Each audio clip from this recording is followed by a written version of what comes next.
Experience is the key ingredient. The drivers who have won here read like a who's who in stock car racing. Earnhardt, Irvin, Kenny Schrader, and Mark Martin. Before we get underway, let's check in once again in our Wide World of Sports studio with Robin Roberts.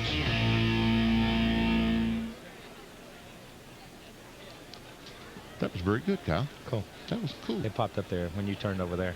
Okay. As soon as you turned over there, it worked. Yeah. Okay. All right. It's a 2-hour. It's a 2-hour time slot.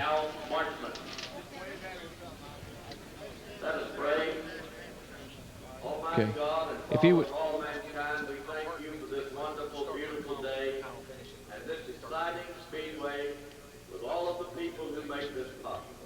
We remember today those in the past who have made this a wonderful sport.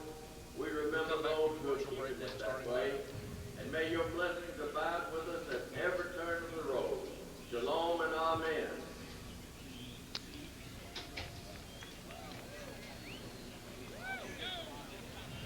And now for a very special demonstration from the Golden Knights Jump Club. Here is Corporal Dave Dick. We talked about me doing the top 10 and Benny doing the next 10. We just do the top 10. From the early days of flight to the first step on the moon, man has relied extensively upon a small acceleration device known as a parachute. Created initially to save a pilot's life as he jumped from his disabled aircraft, parachuting has evolved through modern aviation technology to accomplish the sport of the space age. Good morning, ladies and gentlemen. My name is Corporal Dave Dix, originally from Baton Rouge, North Carolina. I will be narrating for you a demonstration of precision free-fall parachuting performed by the Gold Demonstration Team. Members of your United States Army Parachute Team, the Golden Knights. Right now, 10 members of the Golden Knights are circling high I got you. Okay. Okay. They will be circling around and coming in for an inbound hot. All the jumpers have received their final gear check. All the jumpers have moved to the rear of the aircraft. Is a race car. The jumpers are out and the smoke is on. We now have And an Ed's Athens, Yahoo! 120 miles an hour. Their arms, legs, shoulders, and hands act just like See, the elevator's coming up. I was going to say, is the field shaking or is it just me? Nelson? This is incredible. And there you have it, ladies and gentlemen, the high-flying black and gold of United States Army Parachute Team, the Golden Knights. Good commercial. Good.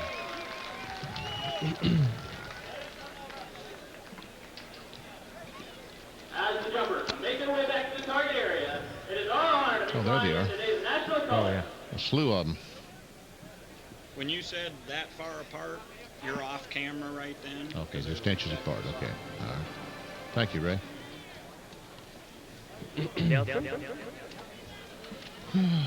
See, Mike, if had a decent director, he'd tell us when he was off camera, wouldn't he? Come on, We might Mike. just say you're just going to stay off camera.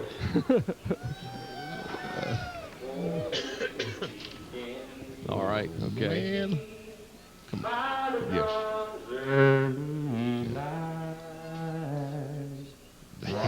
Proudly we hailed at the twilight's last gleaming, whose broad stripes and bright We'll stars shoot him if through the we got a camera down there pointing at him, don't we? I can't see that far. Who? His name is Norm. Yeah. Well, Daryl. He looks like Randy Travis. Yeah, he does. The bombs bursting in This is the Army. gave proof through the night that our flag was The Black Knights, I guess. Is that You know when he holds his finger up, what that's called? It's called the Willie Bird. Hey, I want to tell you something. Yeah.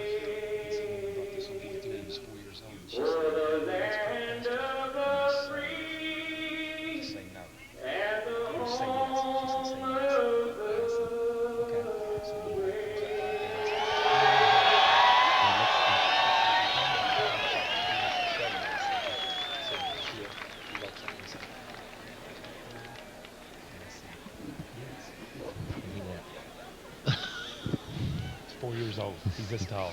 Wow. I said, man, that's bad. As our jumpers make their way into the There's a, there is a slew of them, isn't there? Well, they are. Our jumpers proudly flying in the dare flag, reminding kids to stay in school and stay off Yeah, I'll land on the X. Reminding all of our I don't think so. never forget them and never stop looking. And proudly, your Alabama State You did. flag. Yep.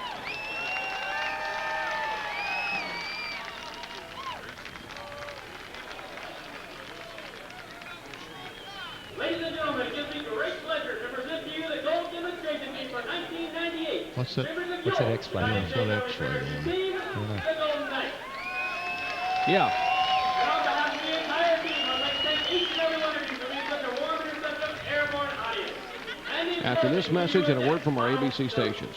in the future, Okay. may your days be prosperous and your nights golden. There's a cart 12 after this from our ABC station. That's cart 12. Okay.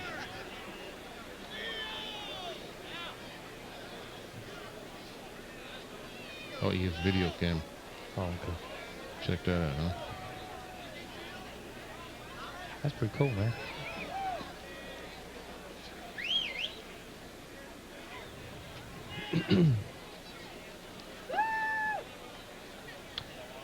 Kenseth didn't make the Winston Cup race. No, either, he did not.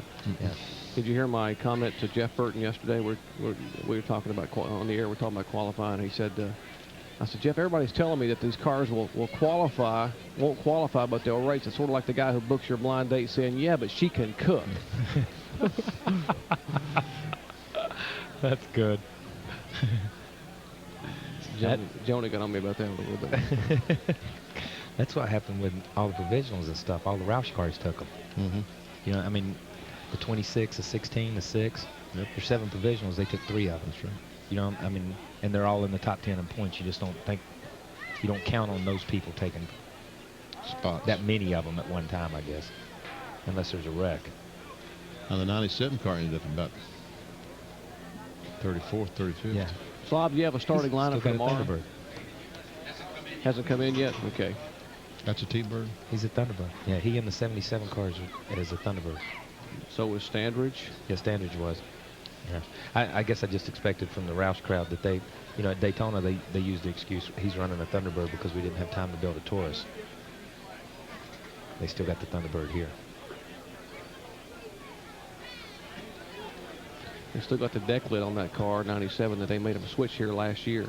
It hasn't been painted to match the rest of the car. Yeah. Still there. I'm sure they've had a lot of work to do.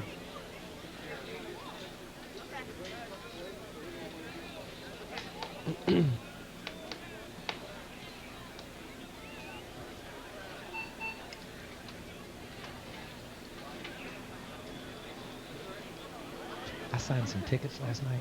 Tickets for this thing, $60. Yeah. Hmm. That's incredible. Yeah. Yeah, you know what I mean? I mean, Those new seats you're putting in down there? yeah. 175 for Saturday and Sunday. No way. That's for both days? Be cheaper to buy a Winston Cup license. If you could. If you could, you know what I mean? Stand by for news.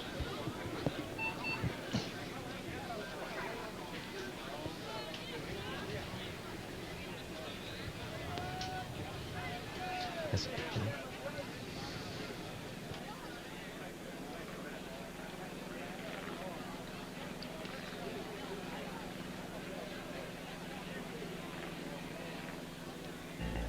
We welcome you to the largest, fastest, and arguably most thrilling stock car facility in the world, Talladega Superspeedway, known for its high banks and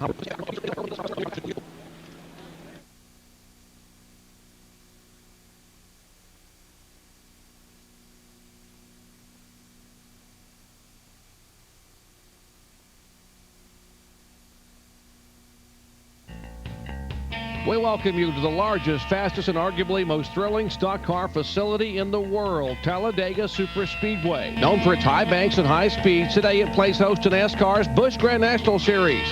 Many of the names you'll hear may be familiar as drivers like Marlin, Martin, Earnhardt, Nemechek, and others thunder their 3,300-pound steel-body stock cars inches apart at speeds approaching 190 miles per hour. That's excitement, and that's why the National Association for Stock Car Auto Racing celebrates its 50th anniversary as the fastest growing motorsport series in the world.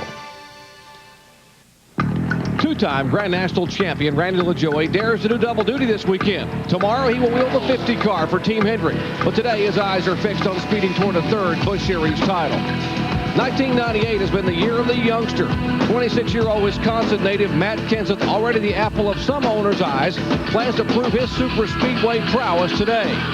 But it's the name Earnhardt that has once again captured everyone's attention.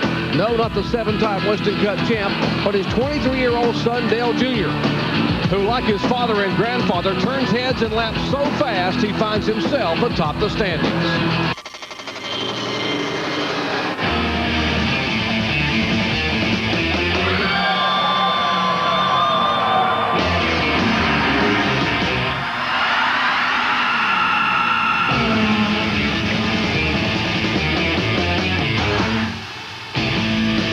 We at ABC Sports continue our 50th anniversary salute to NASCAR with today's coverage of the Busch Grand National Series Touchstone Energy 300 from Talladega Superspeedway in Alabama.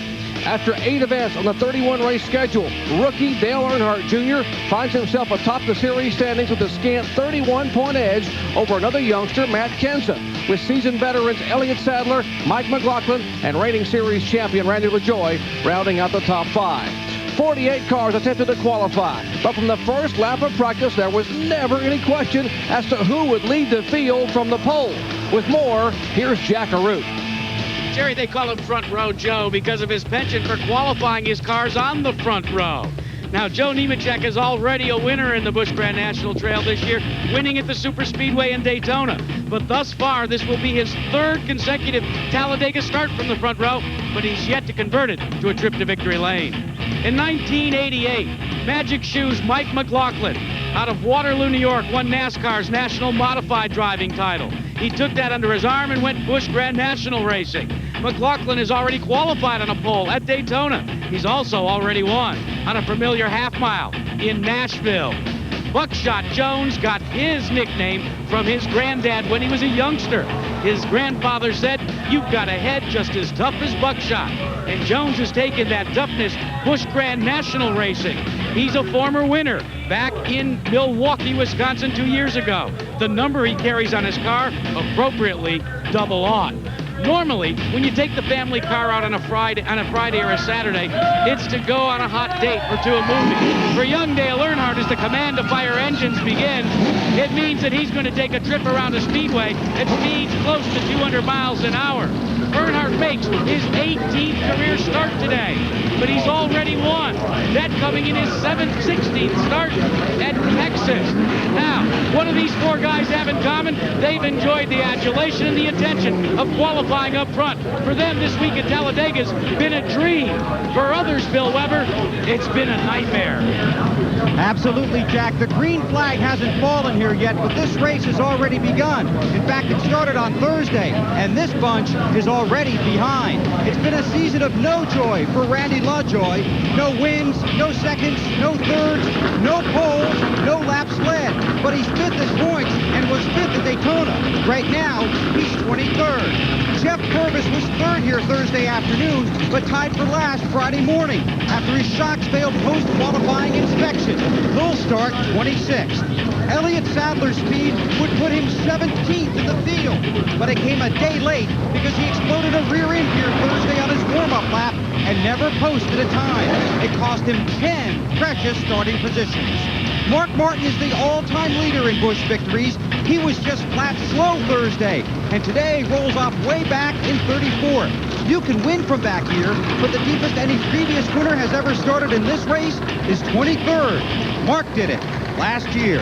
LaJoie, Purvis, Sadler, Martin, 4 talented drivers capable of getting to the front. It's not where you start in racing, it's where you finish. Nowhere is that truer than Talladega, where the challenge is not only getting to the front, it's staying there. Now for more on today's race, to the booth with Dr. Jerry Punch, Benny Parsons, and Kyle Petty.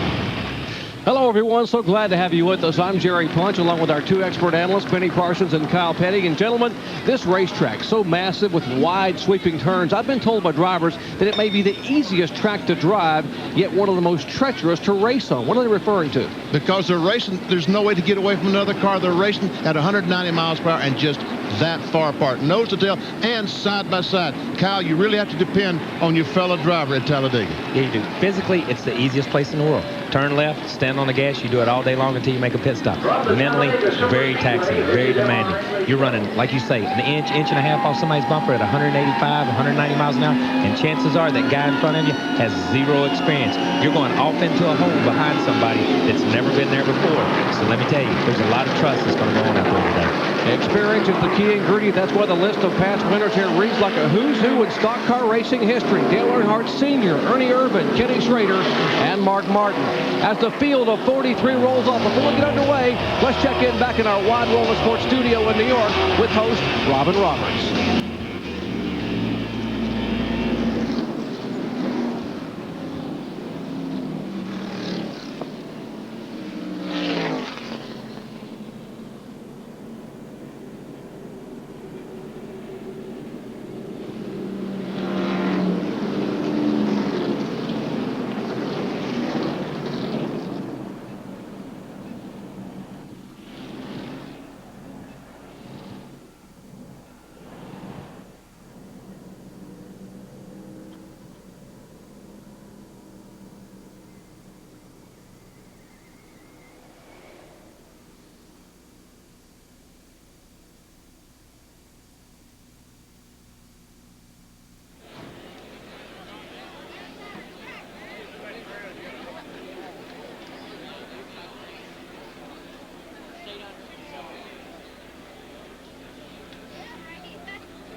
Touchstone Energy 300 coming off turn number 4, about to complete the first of 2 pace laps they'll make before we cut loose.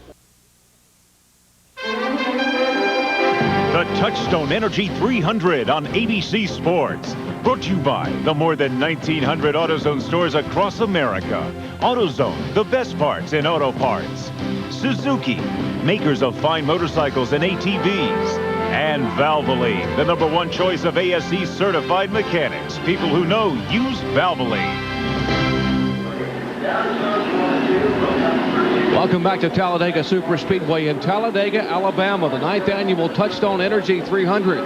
Our race analysis, it is 300 miles long, 113 laps of field separation, just 5.3 miles an hour. The pit window, that's important, 50 to 55 laps. If you can go 56 or 57 laps, that's halfway. You maybe can make it on one stop.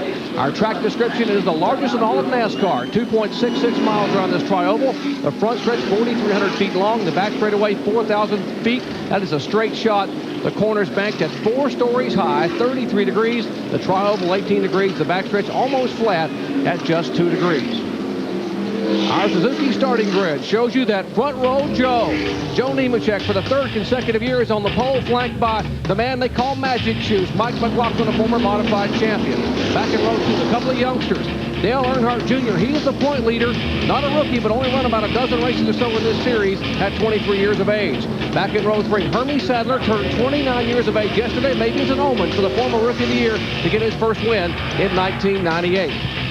Some impressive drivers, a lot of young guys starting up front, including Dave Blaney and the former two-time series champion Larry Pearson, Kyle Petty and Benny Parsons. A lot of youth in this series, and a lot of guys started toward the front with very minimal experience here. We just saw Tony Stewart, the IRL champion, here in the NASCAR Busch Series race. David Green taking a day off from practice over in Winston Cup to come run the Busch race.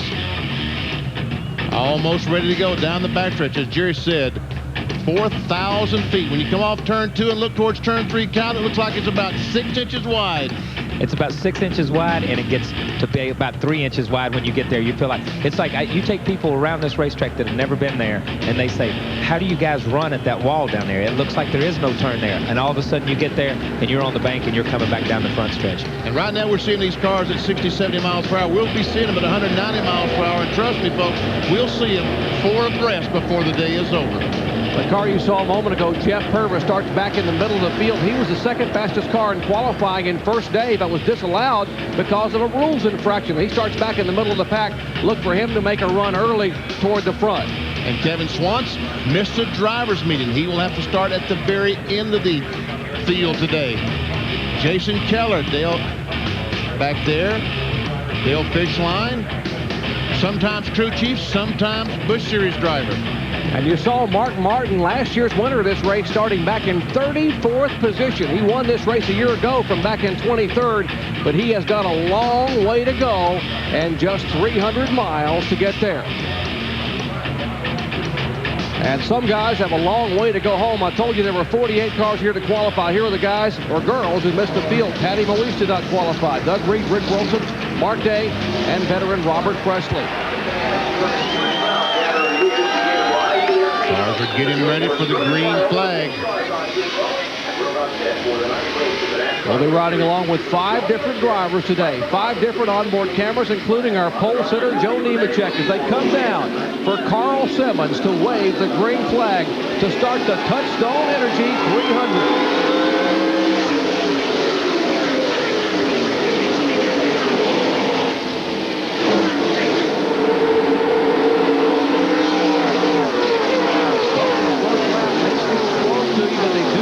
Restrictor plate here, Benny Parsons, and it takes about a lap and a half, maybe even 2, to even come near the top speed. Really, truly, folks, it takes 5 miles to get these cars up to full song. So all trying to figure out where is the best place for me to go. There they are. Didn't take them long to get 4 abreast. That's Sterling Marlin, the 1 car, diving to the inside. Up front, they are side by side. Nemechek and McLaughlin, just like they qualified.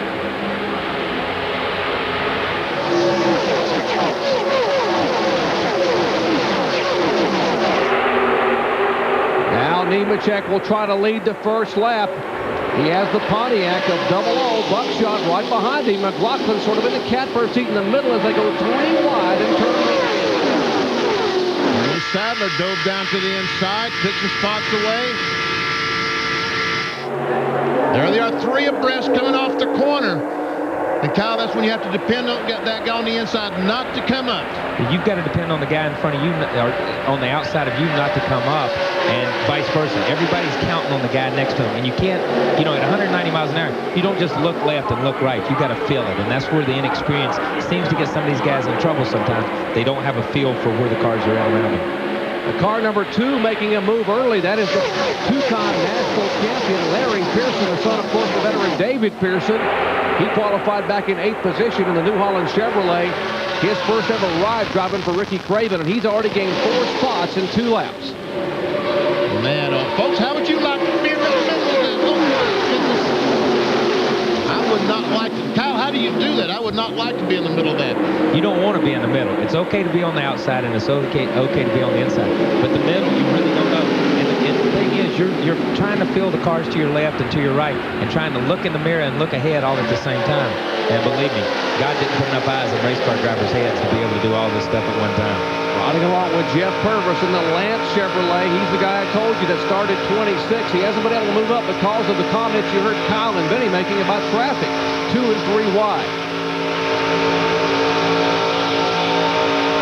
You can see him give a little hand signal there. A lot of times when traffic's this tight, you just throw your hand up so the guy stays off your bumper just a few inches. All you need is a foot and a half to be into that comfort zone. The black car on the inside, the 17. Matt Kenseth dives down to the inside, takes a spot away. We're right along with Matt Kenseth, as a matter of fact, off turn 2. That's one of the impressive youngsters we talked about, the youth movement in NASCAR Busch Series racing, second in the point standings. Already a winner this year at Rockingham, North Carolina. The last lap was a 188-mile-per-hour average. There's Joe Bessie, Kevin LePage. Kevin LePage, the blue and red car on the outside. Joe Bessie, the dark car on the inside.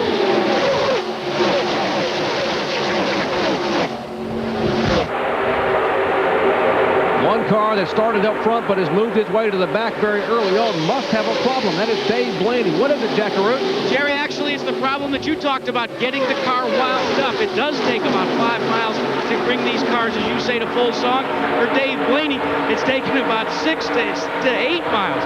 The team says there's nothing wrong with the car. Blaney just was a little slow coming up to speed. Well, there are 13 drivers who have never been to Talladega, and that's one of them. He's a great race car driver, former World of Outlaws national champion, but inexperience in getting the car up to speed cost him some valuable spots on the racetrack. In the early laps at Talladega Superspeedway, our pole sitter Joe Nemechek, front row Joe, leads the way.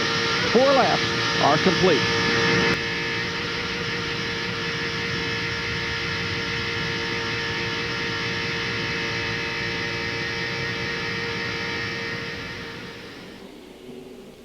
I saw Spencer up on the outside down in the corner a while ago in the shot.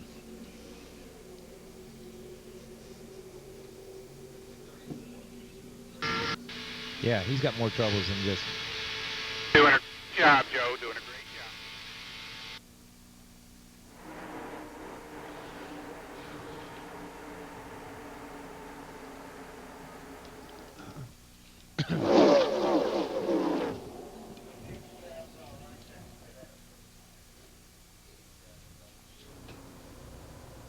Yeah. My heavens. Oh, my goodness. Is that bad, Kyle? Yeah, worse than that. It's worse than that. Whoa. Right up in front of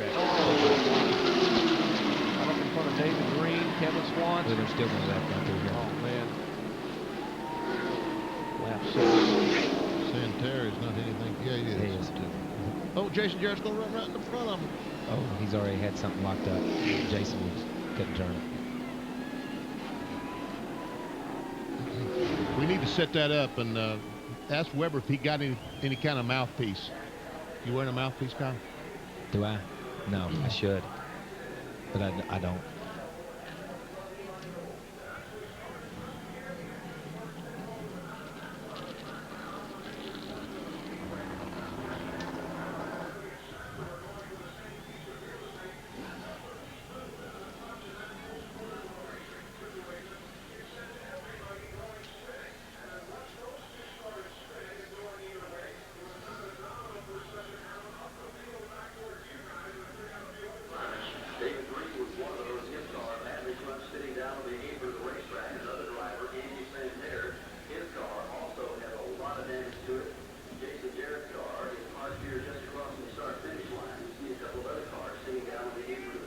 Back at Talladega Superspeedway, situated right in the middle of the Talladega National Forest here in Alabama. Green flag action in the early laps. Joe Nemechek being shown as our leader in the tri-oval. Oh, trouble! Elliott Sadler, the 66, across the racetrack. Kevin Swanson's involved. David Green gets hit by the 47 of Andy Santerre. 92 is David Green. Jason Jarrett's car also involved, the 32, son of Dale Jarrett, making his first trip to Talladega. There is what's left of the Elliott Sadler machine. Sadler, one of the drivers in the top 5 in the points, third coming into this race.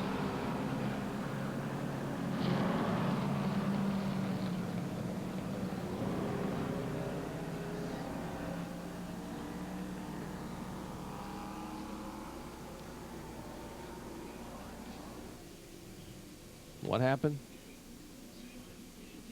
And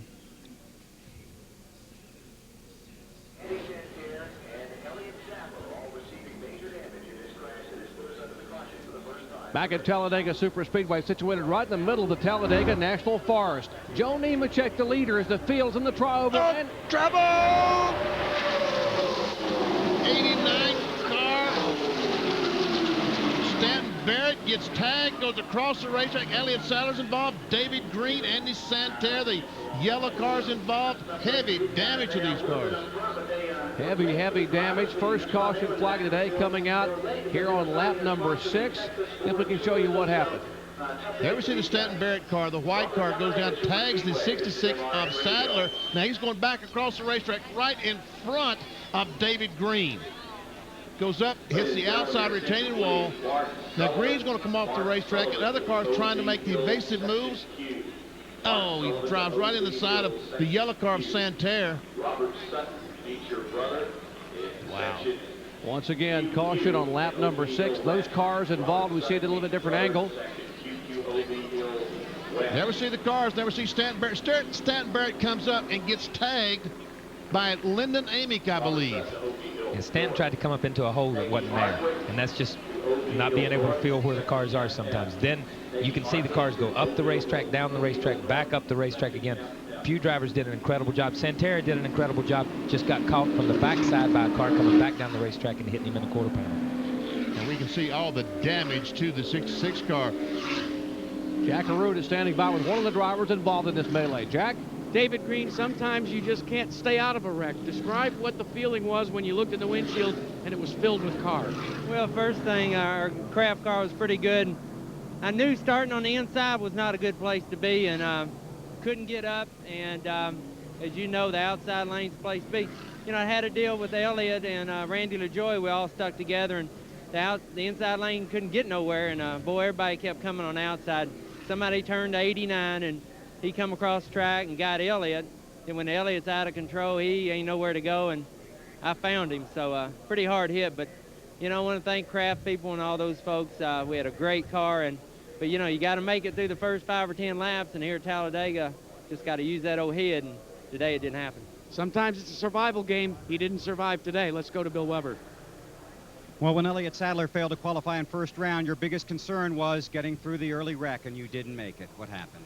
I don't know. The 89 was beside me, and he tried to go up a groove, and somebody was there, and it turned him sideways and right into us. And I saw it happening. I tried to pull down, but just couldn't do it enough. And when you qualify back there with people with inexperience on these speedways, you know, this stuff's going to happen. And it did it to us at Daytona, and it did it to us again here at Talladega. These speedway tracks are going to kill us. It's just bad for Phillips 66 in this points race we're trying to do, and hopefully fix it and try to get back here and make as many laps as we can. Okay, Elliott Sadler will go and try and fix the car and get back out for points, but very disappointed. You can win from the back, but you have to get through the early cautions. He did not make it.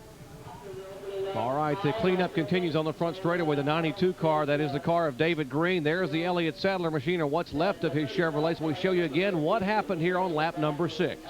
Cal, we talked about just inexperience. Stanton Barrett couldn't feel that car. Look at that hood up in the air. Look how this is a back glass or a windshield over here.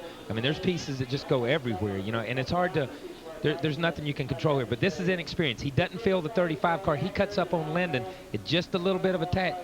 Comes down and collects Elliott Sadler. Elliott Sadler's got no way to see how he goes back up the racetrack and just begins to just pick up cars. I mean, it's an amazing job that these other drivers do. Santerre cruising along, trying to avoid it, comes back across and gets hit in the side. It's just one of those deals. There's no place to go. It's every man for himself. All right, let's show you the cars that were involved in this 6-lap melee. Elliott Sadler, David Green, Andy Santerre, Jason Jarrett, the former Grand Prix motorcycle world champion Kevin Swantz, and Stanton Barrett.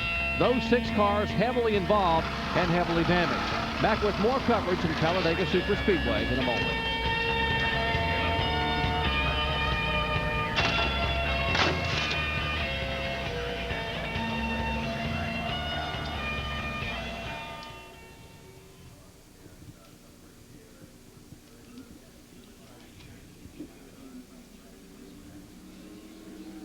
Oh, okay.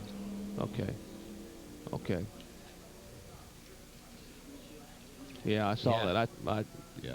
Yeah, wonder where it's at. Is there a water over there anywhere? Hey, Ned. Kyle. Ned, if you get a chance, could you sign somewhere on the red? This is the auction for cancer. Anywhere, maybe on the red somewhere, would be great. Thank you.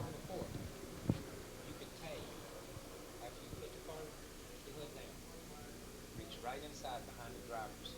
Reach right inside behind the front tire. Take the driver's cut to the left. Reach right inside. Hook something to the back of the hood, down to the frame. It would hold the back of the frame. What happens is they're only held by a quarter.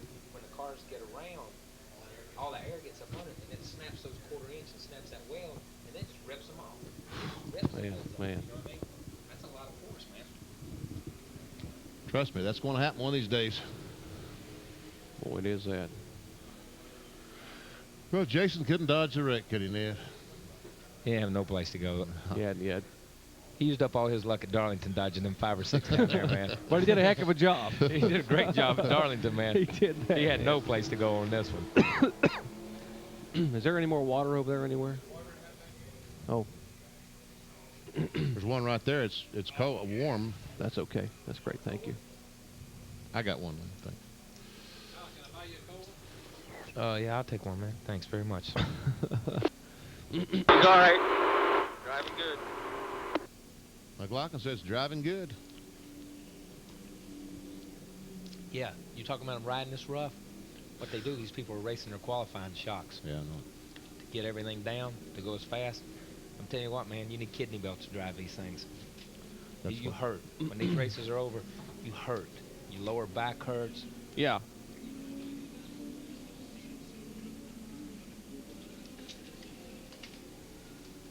Are you going to show it again? Okay.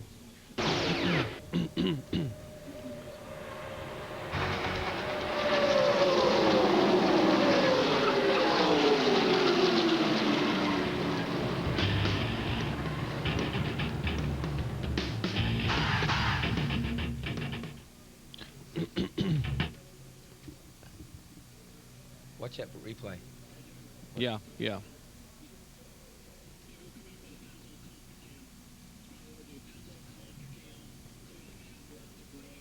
All right.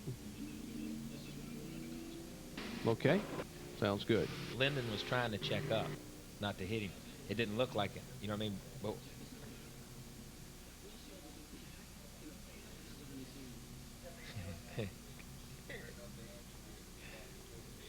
Good thing he ain't wrapped around his neck. That's exactly right. But you can see Lyndon checks up. They hit. He swerves. He comes down, comes back, and almost gets Lyndon in the 57 because they had to check up. And then they tried to go again, but there was no acceleration. They almost got started to wreck. He went down here and come back and almost got him again. Watch it when they play. Wow. Man. You know that'd be bad. To think you let off, try to keep from being in it. They go way over there, and then they come back and still get you.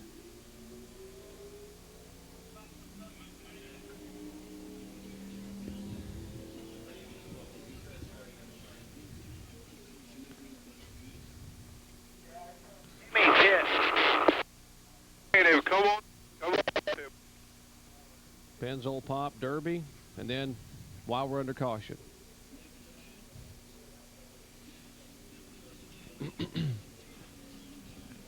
All right. Oh.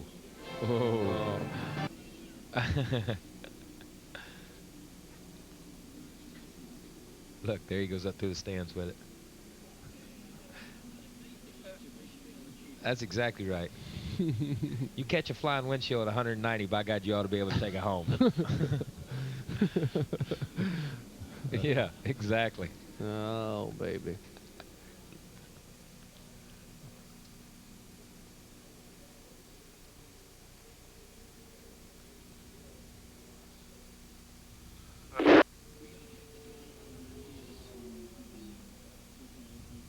Sure has.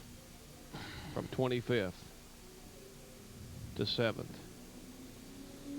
But it took him a whole 7 laps. Yeah.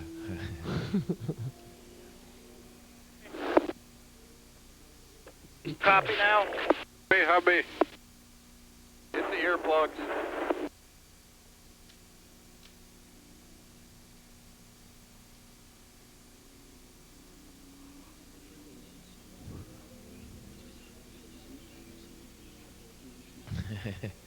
Yeah.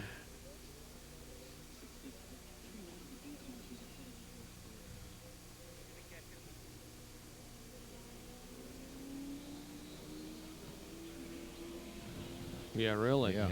Really? Yeah, that's not a, they said that's not a bad thing. Be the plugs are.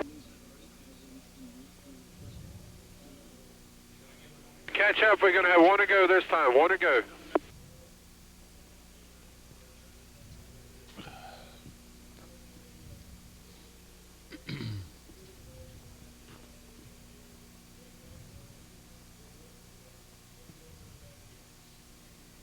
You folks got here late. You missed the big wreck. The last cars are in turn 4. So once again, the traffic is Pennzoil, Copter Cam, Kentucky Derby, then while we're under caution with the replay. And then do we have a graphic on the 12 car? Okay, all right.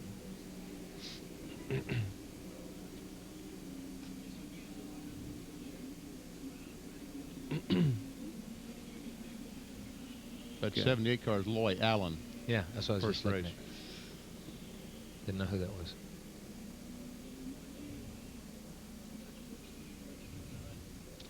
That's probably that car that you thought was Jason Keller's probably Mike Cope. Slam Jim car. Might be, man. I forget that. Speaking of Jason Keller. Yeah.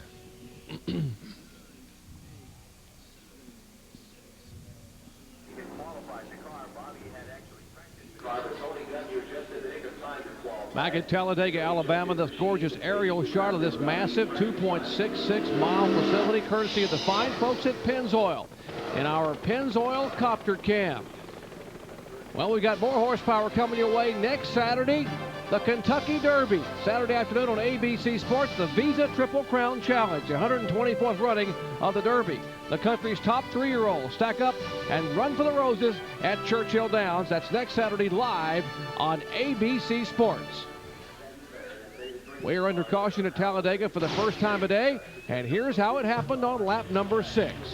Stanton Barrett, the 89 car, gets tagged by Stanton Barrett. He gets into the 66 of Jason Keller. David Green's involved in 92. The 88 car of Kevin Swantz, 47 of Andy Santerre, and as we get ready to go back to green flag. Let's give a call to the car number 12 out there, Jimmy Spencer, who started back in 25th position, and he is currently running in 7th spot. And folks, he did that in 6 laps of green flag action. Let's check in quickly with Jackaroo. Well, Jerry, let's update you on Dave Blaney's problems. They persist. It's not just getting the car wound up. Now the car is running flat. They've been on pit road twice. They've tried to troubleshoot the problem. They still don't know what's wrong. Tough break for the former World of Outlaws champion, but Joe Nemechek, front row Joe, right where he started at the point. He has led every single lap thus far. Lap 14 after 7 under the yellow flag. And Kevin LePage could not get up to speed. Something happened to the 40 car just as the green flag waves. There he is on the bottom of the racetrack.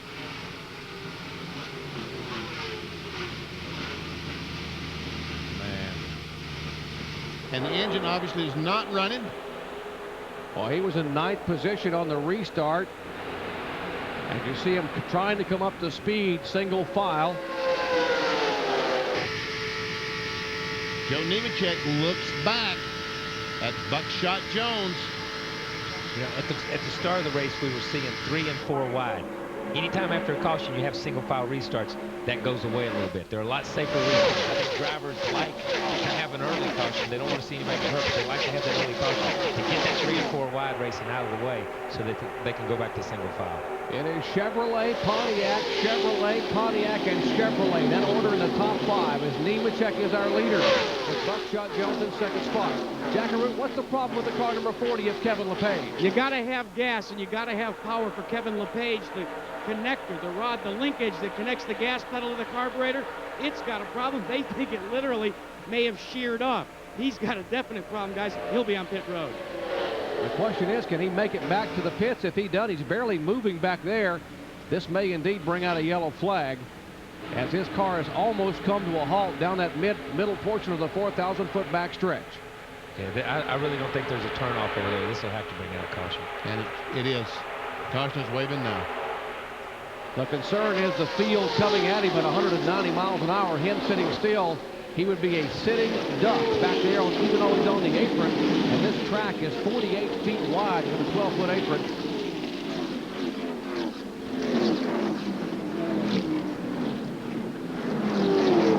Good idea.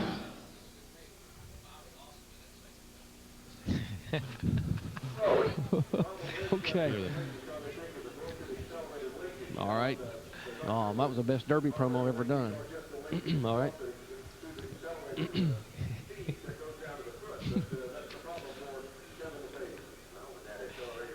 What's that car going on the back for? Oh, that's a pace car. Okay. So it's Pennzoil Copter Cam, Derby promo, and then while we're under caution, okay, gotcha. And the restart will be this restart, correct? We will not show the last restart, correct? Right, right. They're just so sophisticated down there. I wanted to make sure.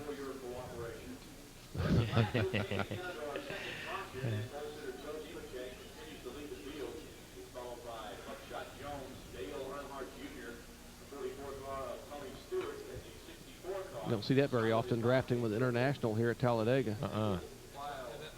That's good right there. I don't think I've ever seen that camera shot.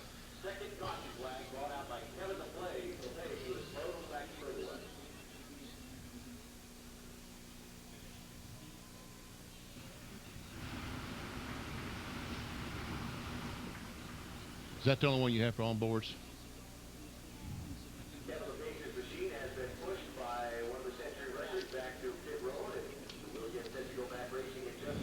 I've got one here. So the one car is the Briggs and Stratton.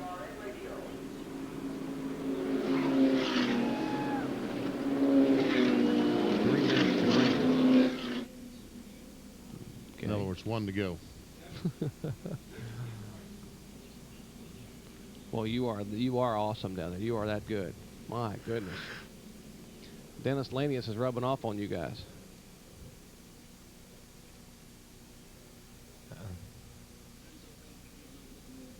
Yeah, yeah, yeah.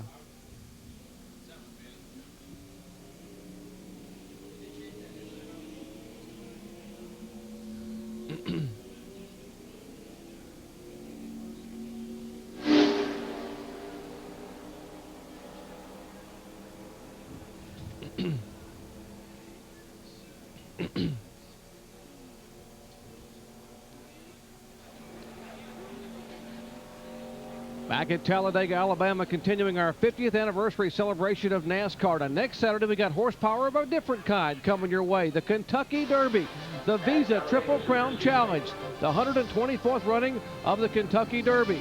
3-year-olds stack up to run for the roses at Churchill Downs. That is next Saturday live on ABC Sports at 4:30 Eastern Time.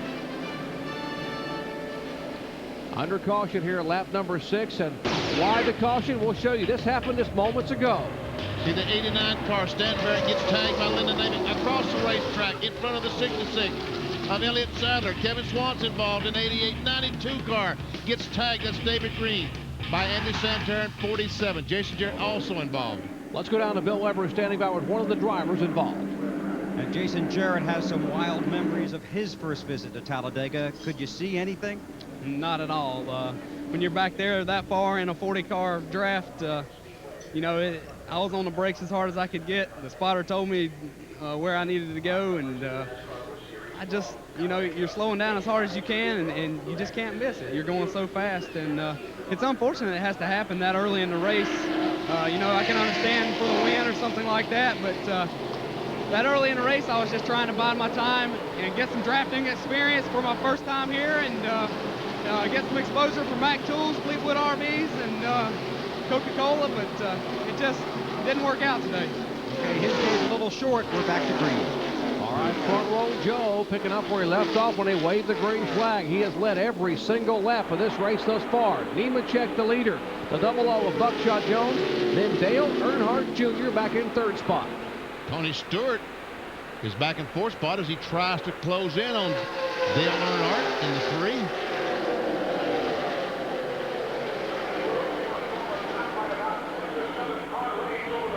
Joe Nemechek probably leading this group about as fast as they want to go.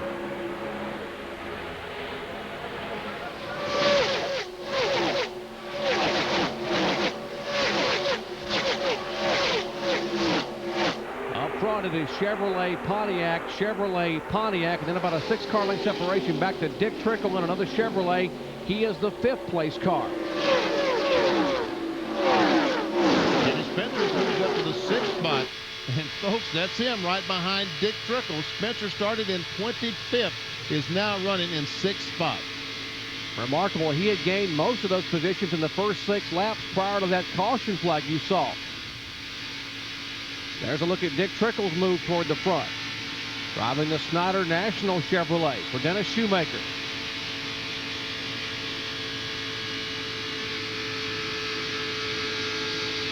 Back up front, Joe Nemechek holding off a group of cars.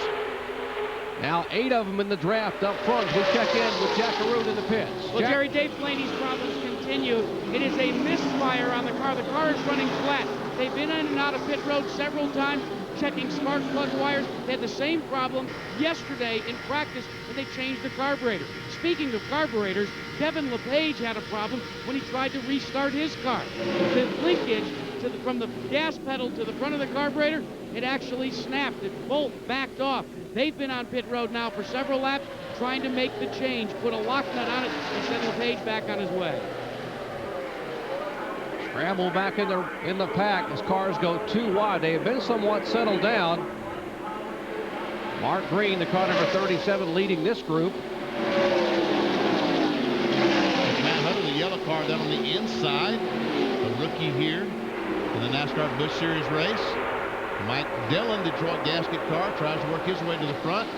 That's Ed Barrier in car number 77, our most recent winner in Busch competition at Hickory Speedway, getting his first Busch win in his 208th career start. And they spread it out up front. Nemechek's the leader, but they're deciding spots back to the pack. Ever sees Trickle down on the inside, trying to work his way Earnhardt, and Jimmy Spencer is trying to follow. And Trickle blows by the 00, a buckshot. And here comes Spencer. Trickle is up to 2nd spot. Dick Trickle in the car number 64. And you're looking back at the car number 12 of Jimmy Spencer. Just a few feet apart at 190 miles an hour. Now Dick Trickle's car number 64 looks beneath Nemechek for the lead.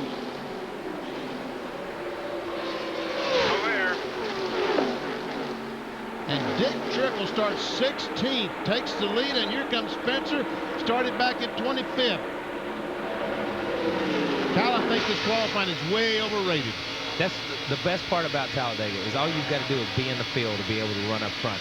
We've seen how Jimmy Spencer's come from the back of the pack to run 2nd right now, and he's actually pushed Dick Trickle to the lead. Trickle was just there. Jimmy's fast enough that he can push him along. Inside line's a fast line, outside line's a fast line. While all this was happening, they had broken away from the next pack with Ron Barfield in the 2 car. And some of those guys, these guys are right up there running 5th or 6th right now. That's how quick the 2nd pack can catch up. So the draft's critical at a place like this. Boy, indeed, you saw Joe Nemechek hung out the dry on the high line, and they're still trying to go by. And look at the vibrations in these cars. I mean, I can't believe just what a rough ride it is. Some of the drivers were telling me down there that they're going to use mouthpieces. They're going to put plastic in their mouth so they don't chip their teeth. It's so rough in that car. Let's check in with Jack. Well, Jerry, as Benny Parsons said, they've not only looking at putting mouthpieces, Joe Nemechek is using a mouthpiece today. He said the rattling and the shaking, the vibration, not only gets to your kidneys, but as they say in the old way, it'll shake your teeth out. As you ride along with Joe Nemechek, you know that this is not for the physically faint of heart. Around Talladega for 300 miles, it can knock a few molars out. He's got the mouthpiece, though, today. The reason these cars are riding so much rougher than what they used to is... big crash! One car gets turned sideways. The tri-oval Hermie Sadler is involved at 93, and Dave Blaney is involved. Go high, go high, go high, go high. There's no one spinning down the bottom. One car airborne against the catch fence. And they're still wrecking down in the corner. Stay in line, Justin. 77 cars involved, the 96. Dale Earnhardt Jr. also involved, has some damage.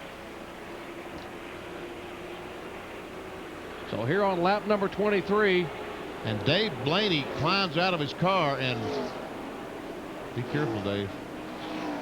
Let's see if we can see what happened as there was contact right in the tri-oval. And there we see Dave Blaney gets hit, and flam, he turns over and hits the wall with the roof of the car, it looked like. I think what they did, they ran up on Blaney. It looked like they ran up on Blaney, and somebody checked up, and Earnhardt Jr. got in the back of, you got to see it right Hermie here. Sadler's car number 29 there. If you see Hermie Sadler, the 29 car, here's Blaney to the inside. They're just about, the yellow car's right here, just about getting to even with him. And as you can see right here, as he goes by, the 3 car turns Hermie Sadler, which turns Hermie Sadler into the 93, sends him back across the racetrack. It's just, you're so close, such close quarters, that as they race right there, somebody checks up just a little bit to give somebody a little bit of room. There's no place to go. That's it, right. The slow car. Let's take a look from our onboard camera with Jeff Purvis.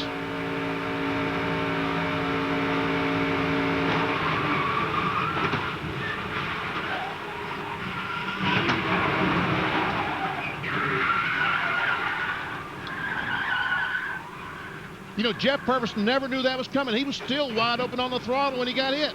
He thought he was past the wreck at that point in time. Matt Kenseth.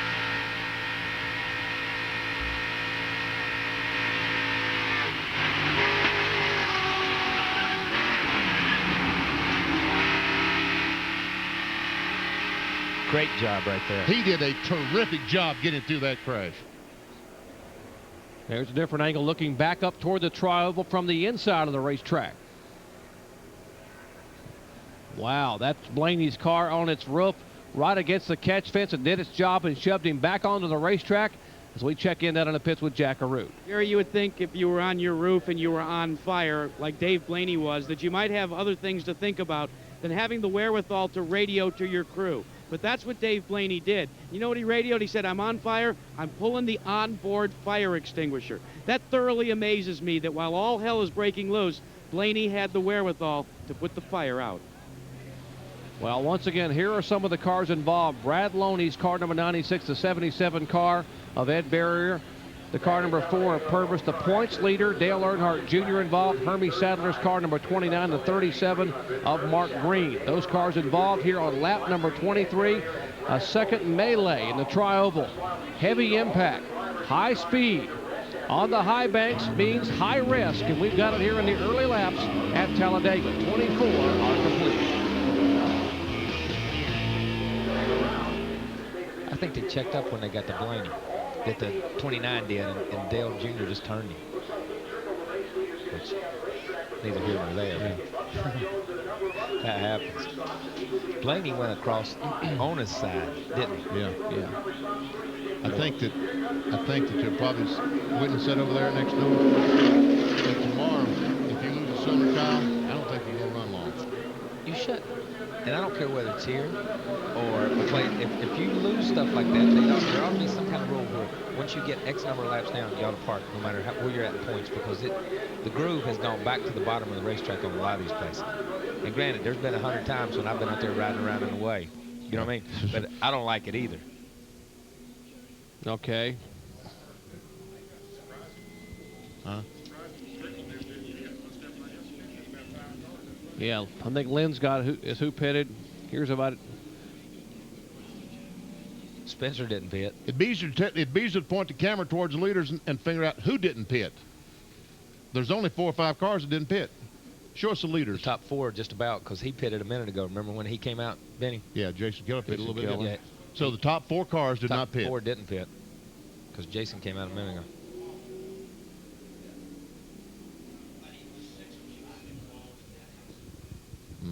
Man.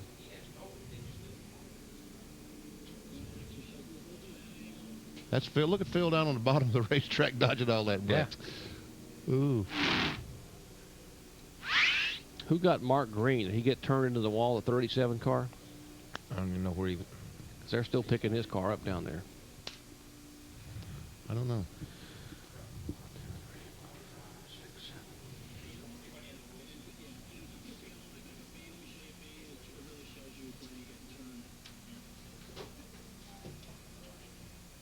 There we see Blaney. So that was contact between the 3 and the 29 first. Yeah. Because Blaney was down here and he got turned like this. Yeah, yeah. It's one of those railroad cars. Yeah. Talk about a train. That is a train move right there when they get knocked off the track. That's a derailment there. Yeah, that's 29. Yeah, the 3 hit the 29 and knocked the 29 into the 93. Yeah, I've got right. 329, 329, 77, 96, 4, 93, and 37. Okay. Okay, great. You want to come back with that graphic with the 7 cars involved? Okay. Okay. It's somewhat. I'm sorry.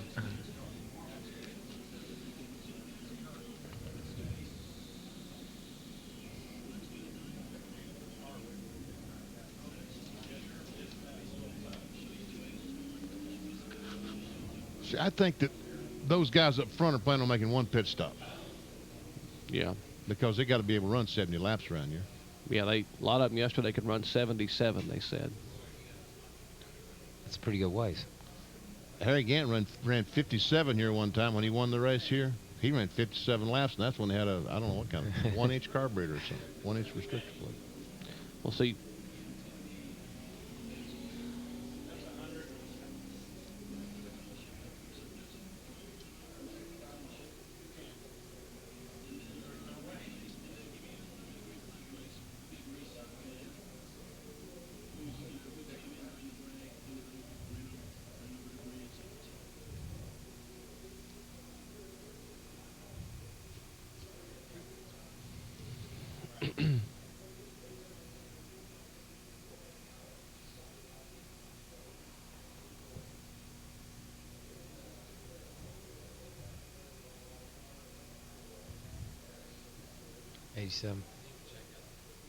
Way back.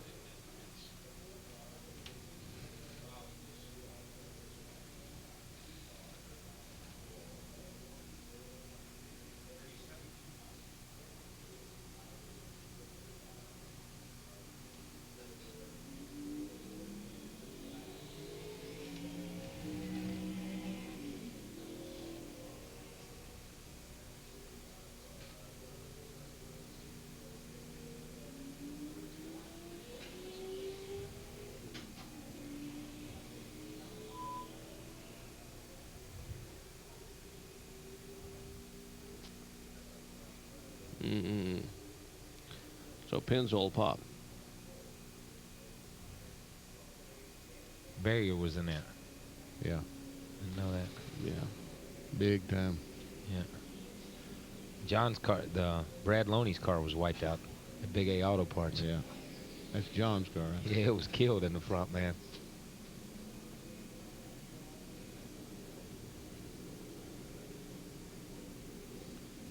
You know, it looks like on those onboard camera shot that Trickle's car is much rougher than Nemechek's car. And I guess that's one reason he's leading the race right now, wouldn't you, Kyle? Yeah.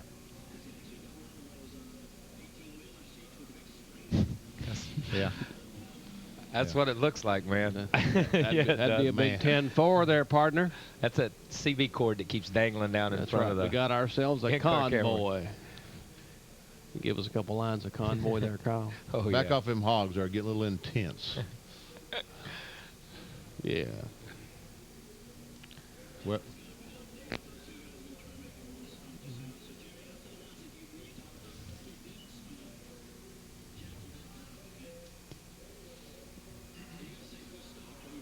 who did not stop? I'd say at least the front 4 did not, right? Yeah, there's only 4 cars that didn't stop, so it's easier to... I don't show the 57 stopping either. He stopped earlier. They stopped earlier. He and the 00 and the 1 and all those guys stopped earlier. Yeah. Oh, Buckshot stopped earlier? Yeah. He came out the same time the 1 came out. But he also stopped on that one. Yeah. See, they just stopped earlier. I just didn't... They stopped again, too. Okay.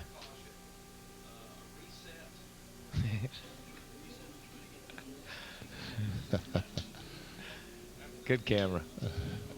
Back and forth.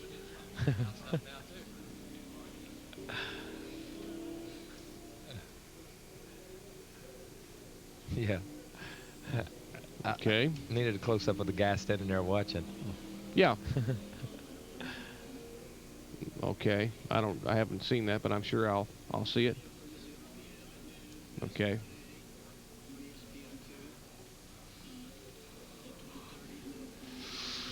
But you're all about Greg Biffle being on the pole at Portland. Is he really? Yeah.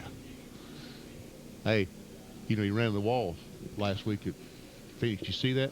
Going into turn one? So that's No. the whole lineup Coming off tomorrow. turn four, he Starts came off before our and hit, coverage. and he or went down to one Die and just Hard. destroyed. Okay, I got you. So I saw Jack down at Roush yesterday. I said, sorry, but he said, I told him, you don't wreck my junk. I'm telling you, you know, you ain't gonna be around here long. You wreck my junk.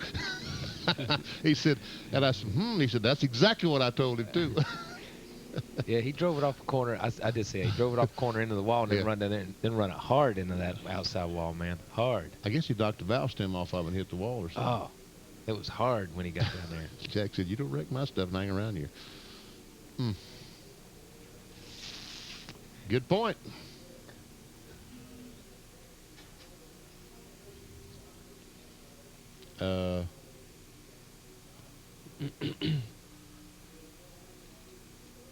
You know, Ned, this is going to make a terrific 2-hour show. It'd be a boring show, but it's going to be a terrific 2-hour show. So Pennzoil Pop, we start with tomorrow at 12 noon with RPM.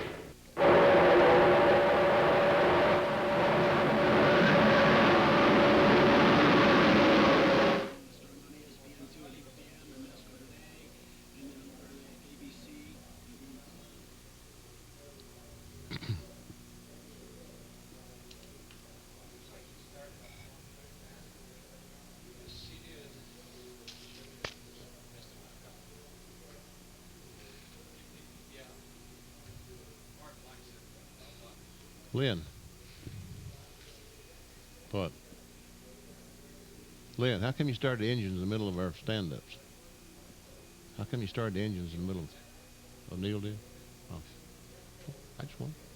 I thought maybe it was your choice, your decision. Said I'll get these guys for not buying my dinner last night.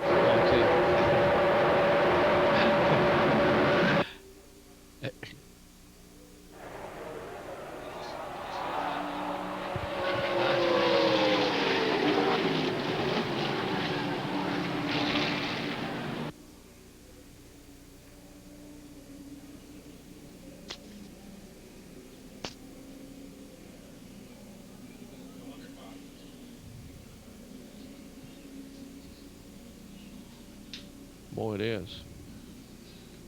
I should mention who's had trouble here in the points. Earnhardt Jr., Sadler, both Sadlers. Yeah, 37 car. Yeah. Mark. So four of the top 10 are already out as we speak. Or working on it. Or working on it. Who? 66 there. Yeah. Yeah, they're not going to have to.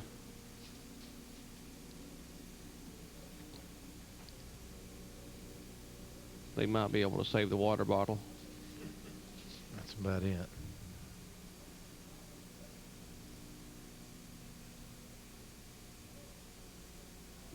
Setzer ran a good lap today, didn't he? Setzer ran a good lap, didn't Yeah, he? he did.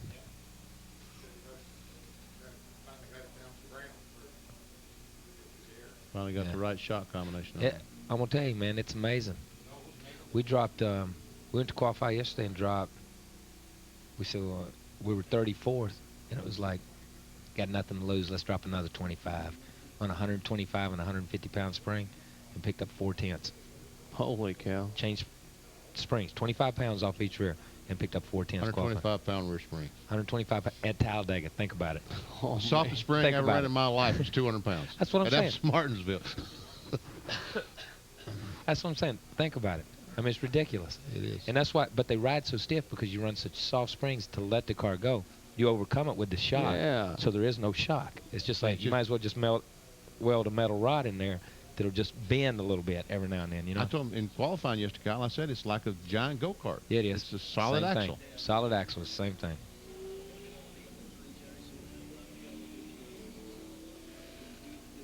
Do the do. Pennzoil Pop, starting with tomorrow's action. While we're under caution, reset who we are and who pitted. And more importantly, who did not pit.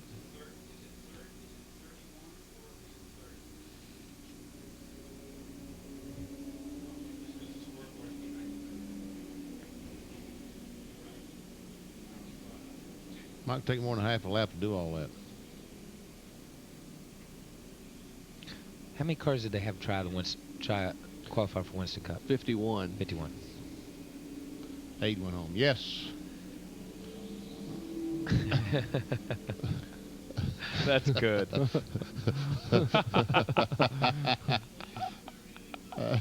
Yeah. No.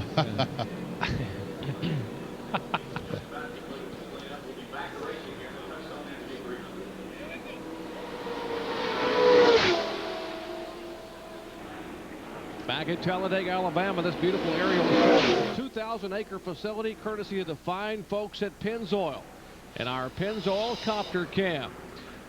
We've got lots of action to come your way throughout the weekend here at Talladega Superspeedway. It all begins tomorrow at noon Eastern Time with RPM Today on ESPN2, followed by NASCAR today at 12:30 Eastern Time. And then at 1 o'clock, we go over to ABC Sports for our live flag-to-flag coverage of the 29th running of the Die Hard 500. Bobby Labonte and Dale Earnhardt on the front row will lead him down 43 strong to the green flag at 1 o'clock Eastern Time on ABC. But the action started early today, back on lap 23. This caution flag involving 7 cars. That was Dave Blaney we saw in the outside retaining wall hard. That's Dale Earnhardt Jr. The 3 car sliding down with damage to the right front. Here's another shot. There's Blaney, bam, in that outside wall. As he goes down and blocks the racetrack. Just no place for some of these guys to go. Here are the cars involved in the crash. 7 of them. Green, Loney, Barrier, Dave Blaney, Jeff Purvis, Hermie Sadler, and the point leader, Dale Earnhardt Jr. So 4 of the top 10 cars coming into this event, and the points are already in the garage being worked on as we check in with Jack Arute. Well, Jerry, only 4 cars have not made pit stops, and it's fairly evident that they're going to try and make it a one-stop race. The magic number for those 4 cars will be lap 58. All 4 say that if they can make it there, they can make this a one-stop event. Restart lap 32, 3rd caution of the day, lasted 8 laps as Dick Trickle leads him down to turn 1.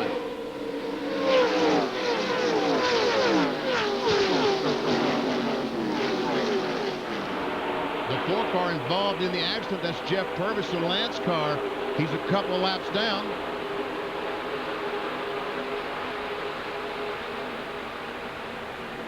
As the field comes up to speed down the backstretch, we told you the points leader is in the garage area standing by with Bill Weber. A conversation we didn't want to have. What happened from your point of view, Dale? Well, we come up on a lap car there through the travel and a couple cars. I seen the car, 2 cars in front of me kind of bobbled around. Everybody had to check up. You get a run off that corner and get sucked up nose to tail. There ain't much room to be checking up. So it's bad for Ace Delco with Chevrolet. We ain't gonna have the points leaving this racetrack, but I know we'll get it back. That's Dale Earnhardt Jr. He's headed back to the garage, and what they want to do is try and get out and get at least 1 more lap so he can possibly pass those cars that also fell out in the same wreck he did and pick up those points. Well, he sounds like his father, Dale Sr., looks frustrated like he would be if he were out of a race early on. They scramble 3 wide, make it 4 wide down the backstretch. Martin down on the inside, the 60 car, right along with Jeff Purvis, a couple laps down. Never seen Nemechek on the inside. On the very bottom, he made a pit stop. He's trying to work his way back to the front. And Kyle, now is when a driver begins to worry a little bit. You're back in all that traffic and you're on the bottom of the racetrack. Yeah, a little bit. You know, the advantage right now is we've had a couple of cautions, and it's been bad for a lot of people, but it's good for those guys who are still out there. There's 15 fewer cars on the racetrack. These guys can be a little bit braver. They can be a little bit gutsier. They don't have to worry as much because the guys that are out there now, they're going to be settled down. They're going to be ready to race, and they're going to fall in line. There's Loy Allen's car, number 78, after a good qualifying run, driving the Don Browder machine for the first time this year. There's the defending series champion, the 74 car of Randy LaJoie, who qualified back in the middle of the pack. He is now being shown up in the 6th position. We're talking about LaJoie.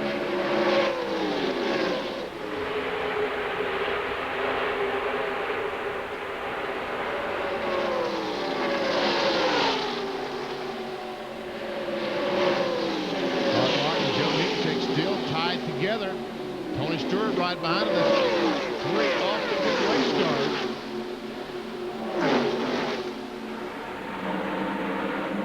But meanwhile, back to the lead. And that, look, there's a wreck on the bottom. That's Elliott Saddle. Look at the damage on it. How in the world would it roll? Boy, what was a Chevrolet Monte Carlo now looks sort of like a compact car or subcompact. He is third in the points, trying to get a few more laps in to get those valuable points. But he has been black flagged by NASCAR. But all he's doing is trying to pick up a couple of laps.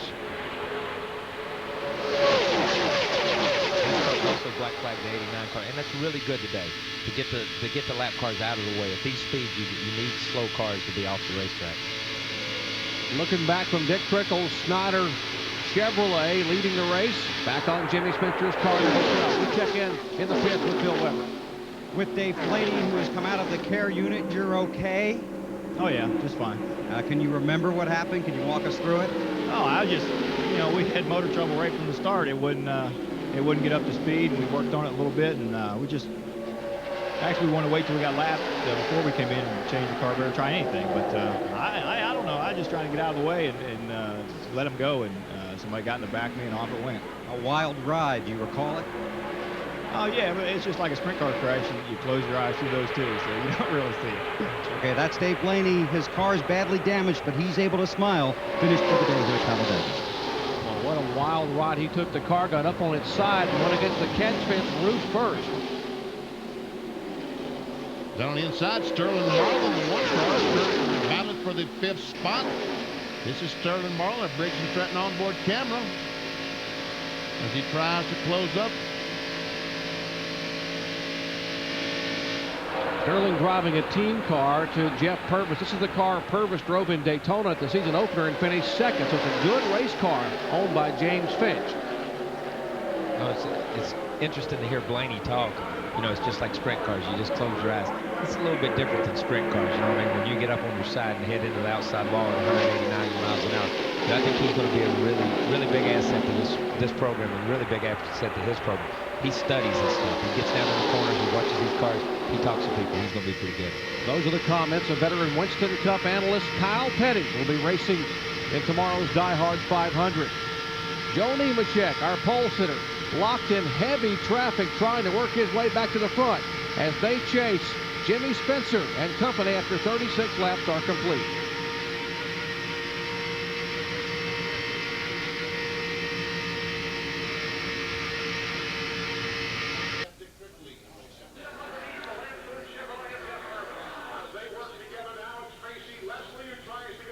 I couldn't say Trickle with you had Spencer up there, so I said Spencer and company. Look at these flaps right here. Yeah, it's Cal. All that air coming out of the cow? Cal, yeah. Uh-oh. He's good.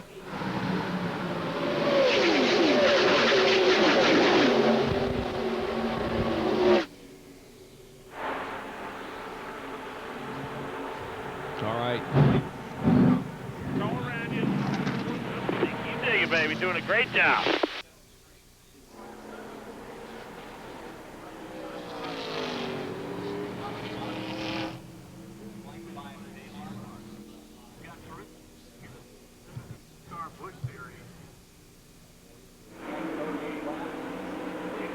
Well, I'm going to say Spencer was going for the lead, but Trickle held on, so he is our leader. And they are just nuts inside.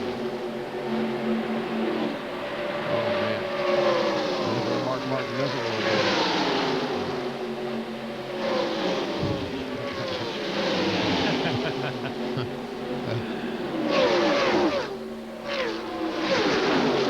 No, I don't like any of them. What kind of fish would you put here, Kyle? Good question. Maybe something big, like maybe king mackerel? It's the biggest. Oh, I love this place. I just wish you didn't have to race here. Oh, yeah. Oh, I know. This used to be a great place when you could run unrestricted. Well, I love coming here. I love coming to Talladega. This place and Bristol, I love them all. Yeah. That's the problem. I like to watch Bristol. Yeah. Everybody likes to watch Bristol.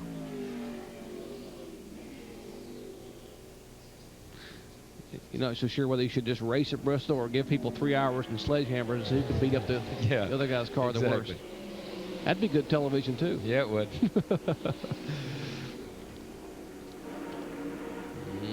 Baby.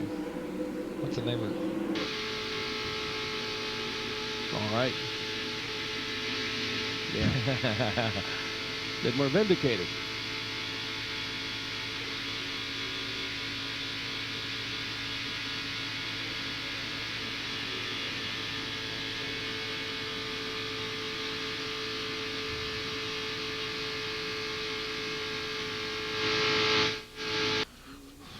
The 3 leader.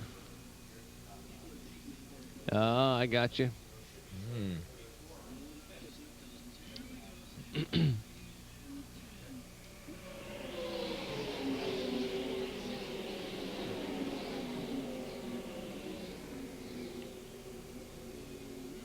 Back at Talladega, Alabama, 40 laps are complete, and Dick Trickle is our leader. Going to commercial a moment ago, Jimmy Spencer was headed for the lead, but couldn't quite make the pass, and Trickle holds on. He is the leader in the Dennis Shoemaker on car number 64. There you see the front pack of cars, the top 6. Trickle, Spencer, McLaughlin. Let's check in the pits with Jack Arute. Well, there's been a proposal made, guys, down here on pit road between first, second, and third. Mike McLaughlin's team has gotten together with Dick Trickle's team as well as Jimmy Spencer's team. They're going to go to the dance together. They want to draft together, and the anticipation is that they will pit together on lap 60. They feel the heat, though, from Tony Stewart and from Buckshot Jones. That's why they're going to team up, making a trio in and out of pit road to see if they can shake Buckshot and Tony.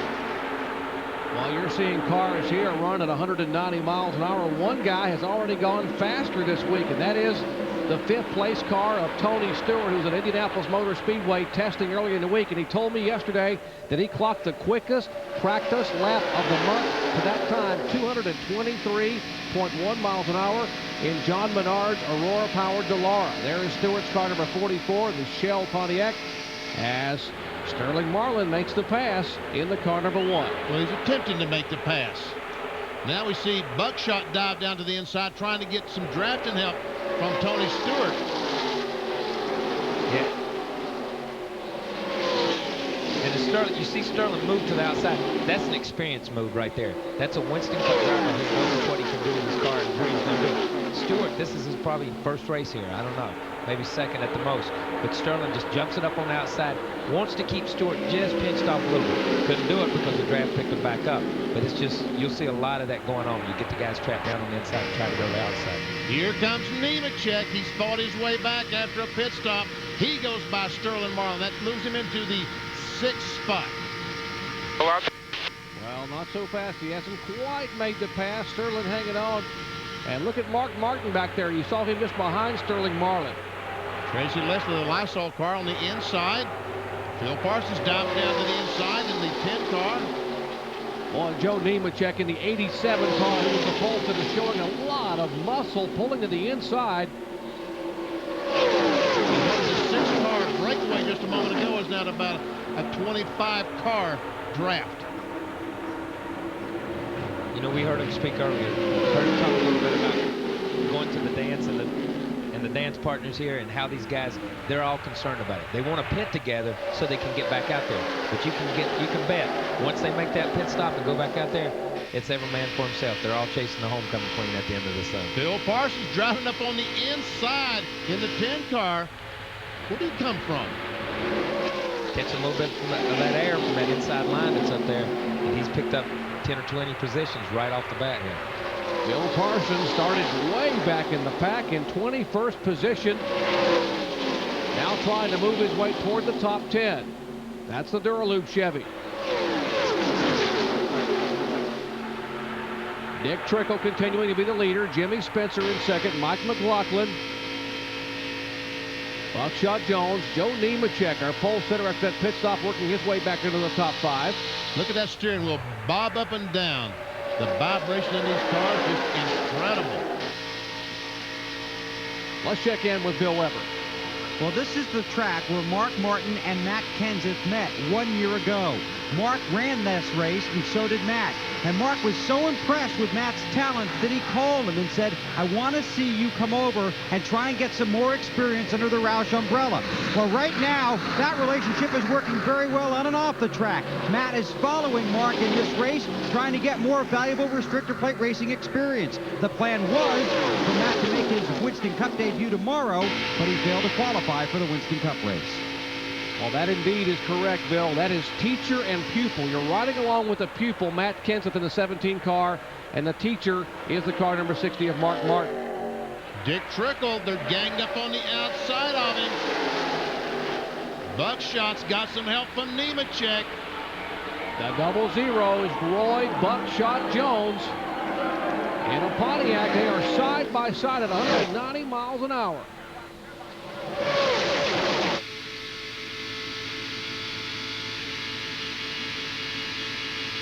What's so great about this overall shot, when you see that shot right there, those are all but 3 of the cars on the racetrack right there. All the cars are in one place on the 2.5-mile racetrack. You've seen side-by-side action on the interstate at 55 miles an hour, but how about 190? That's Talladega Superspeedway. These cars are now approaching the slower car of Shane Hall down the backstretch, and we saw the last time they approached the slower car, the car of the 93 car of Dave Blaney. Oh, now they got to squeeze 3 deep to get in the corners. McLaughlin slides up a little bit, so does Nemechek. That's a 34 and 87 that are side by side. Dick Trickle hugging the bottom of the racetrack. Here comes the 00 Pontiac in the outside line. And you can see, even though Trickle's leading, the 12 cars, Jimmy Spencer is the one that's pushed Trickle to the lead. He's not left Spencer hung out the drive. He's driving on the bottom of the racetrack, trying to drag that inside line along, not worried about that outside line. It looks like he might have moved up, Kyle, because the lead is in jeopardy right now.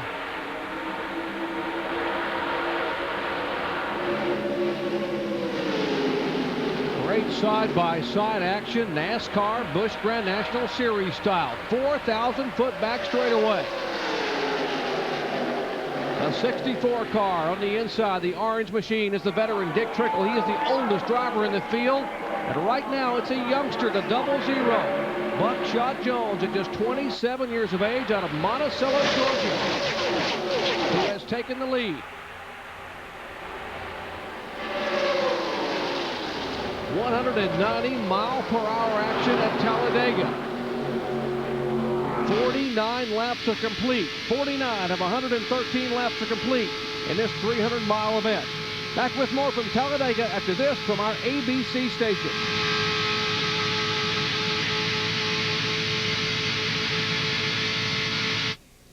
Nemechek got to get out of the gas down in 1. Yeah. For some reason. Those guys have to pit by lap what? 57, he said. Yeah. That's what he said. They don't. They got to pit greens in a minute. Okay. Which changes that whole strategy. Something happened. I mean, Nemechek might have got out of shape or something down there. I don't know exactly what happened, but he had to jump out of the gas. I love watching this, but it just...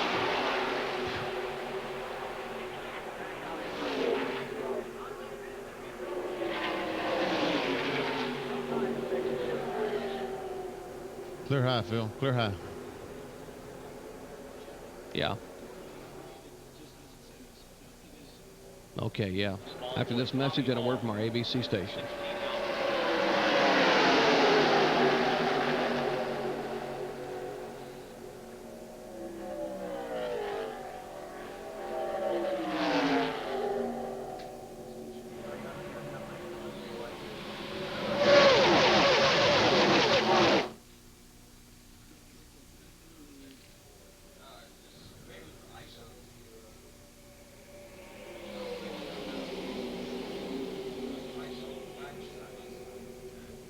All right.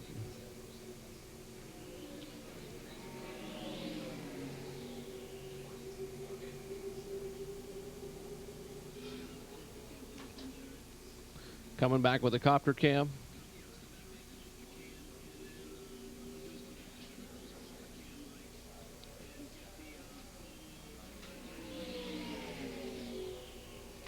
Okay, let me get that here. Prime time tonight.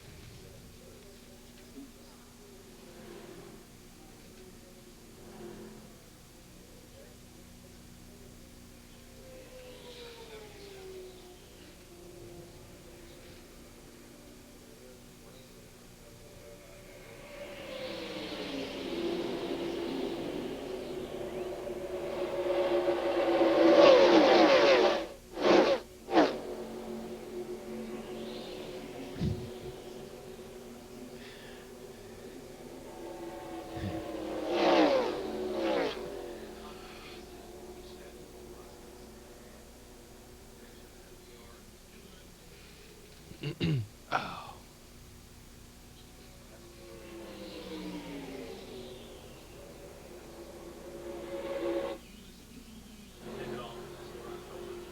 Weekend here at the Talladega Superspeedway.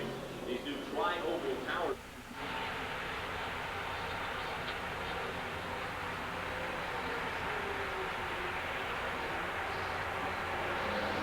Back at Talladega Superspeedway, action at 190 miles an hour, looking from the air, courtesy of the fine folks of Pennzoil in our Pennzoil Copter Camp. Jerry Punch along with Kyle Petty, Benny Parsons, Jack Root, and Bill Weber bringing you exciting Busch Series action from NASCAR's fastest superspeedway. Our leader is this guy right here, looking back from his rear bumper cam. That is Dick Trickle. A lot of action coming your way tonight on ABC. A special bonus half hour of America's funniest home videos. Then at 8:30 Eastern, 7:30 Central, Demi Moore, Woody Harrelson, and Robert Redford star in Indecent Proposal. All tonight on ABC. That's Jimmy Spencer, the white car that follows their leader, Dick Trickle. There's the top 6 cars. They've broken away from that pack once again.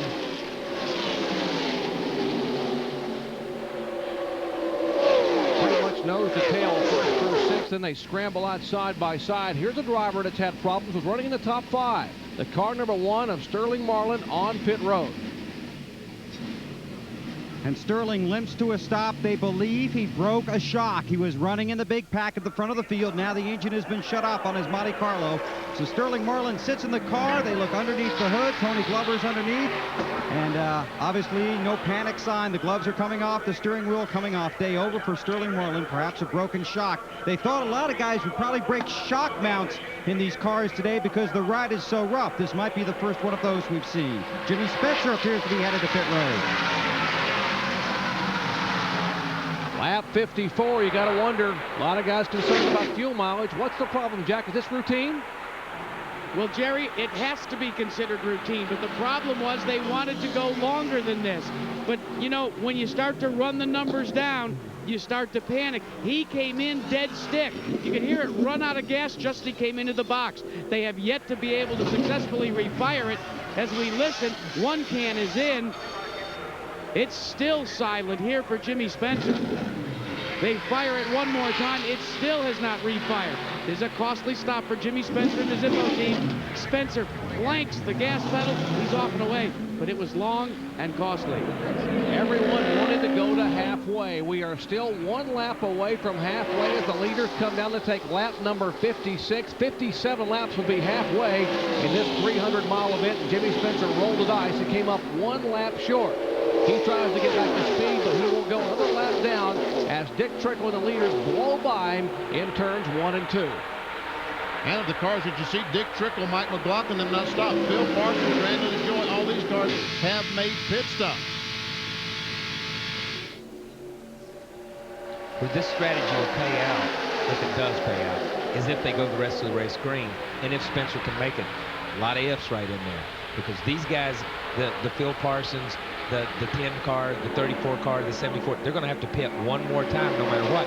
He'll make up his lap at that point in time because he is in the lead draft, and he'll be back in front of us. But if he has to pit again, then so will. Mark trying to work his way to the front. That's Mark in the black and gold car, the 60 Winn-Dixie car.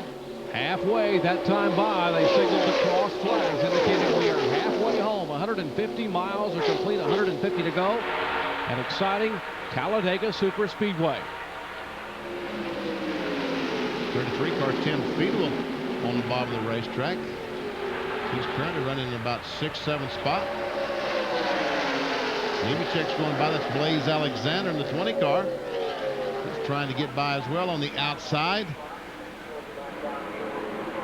If you just joined us and wondering where our current point leader, Dale Earnhardt Jr. is, he was one of 13 cars that were out of action prior to lap 23. A 6-car accident on lap 6, a 7-car accident on lap 22. Took out 13 cars, including 4 of the top 10 in points.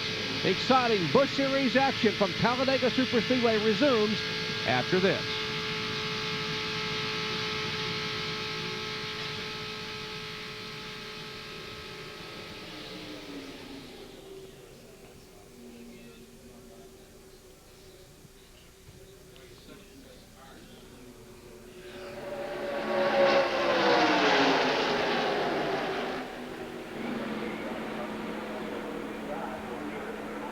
Welcome back to Talladega Superspeedway. The big question is now we are just past the halfway point. When will those lead cars that have not pitted roll the dice to come on to pit road? The question yesterday in the final practice, Benny Parsons, was how far could they go? Well, that's right. They've been now 58 laps and counting. 59 laps. Obviously, they'd love to catch a caution flag. Hope that the caution flag waves and they go in the pits. But now Phil Parsons, Randy LaJoie gets by on the inside. The 63 car of Tracy Leslie, but now Buckshot's caught up, and so Phil has some drafting help on the outside. The outside line may be the place to be, though, because the 64 and the 34 have to pit at some point in time here pretty quick, because they're the two of the cars that haven't quit. When they check up. Oh, LaJoie gets touched from behind. Tony Stewart, big crash up in the corner. Keep coming. Huge crash as cars slide, spin, and slam up in turn 4. Hey, Randy. Fire-ups from beneath one car as they race back to the lead. Phil Parsons, the 10 car, McLaughlin, the 34. NASCAR will have to make the call there. There's the Randy LaJoie, two-time Busch Grand National champion. He's trying to get back to the pits, but you see the car does not want to roll. Hey, Randy. What's doing, buddy? Oh, horrendous crash in turn 4. Hey, boy, what's going on? He hit Randy. 93 or 63 hit Randy. They're trying to raise him on the radio. You see the front end damage of the car number 74. Here's a replay of what happened. There's the 63 they were talking about right there. He just touches LaJoie. Just touches him in the corner. LaJoie, and then there's no place for the other cars to go. The 17 Kenseth is involved. I mean, there's 12 cars involved, 10 cars. There's no place for anybody to go. You can see at one time the 44 car of Stewart and the 17 of Kenseth has the entire track blocked from the wall all the way down. Just a touch, just the least touch from Tracy Leslie, the 63 car of LaJoie. And look at the cars piling in with no place to go. Blaze Alexander involved. The 33 of Tim Fedewa is involved. 44 of Tony Stewart. Now riding along with the onboard camera of Jess Purvis. And Purvis was waving and said, come on, let's go. I don't think so, Jeff. If you knew I was up there, you wouldn't want to go too hard.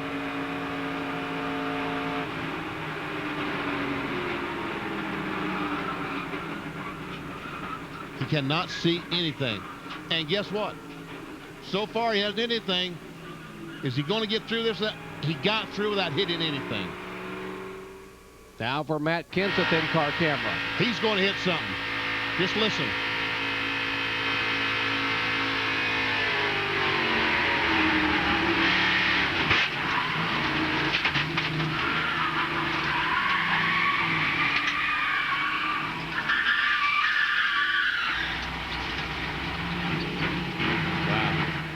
And now from the Pennzoil copter cam, here's what they had to try to drive through without being able to see a thing. We're talking about traffic behind this. LaJoie gets tagged. Phil Parsons gets by on the outside. Buckshot gets by on the outside. And 87 gets by. And then the hole closes. And you see all that smoke, and there's no place to go. Once again, lap number 60. These cars involved. Nemechek's rear bumper cam.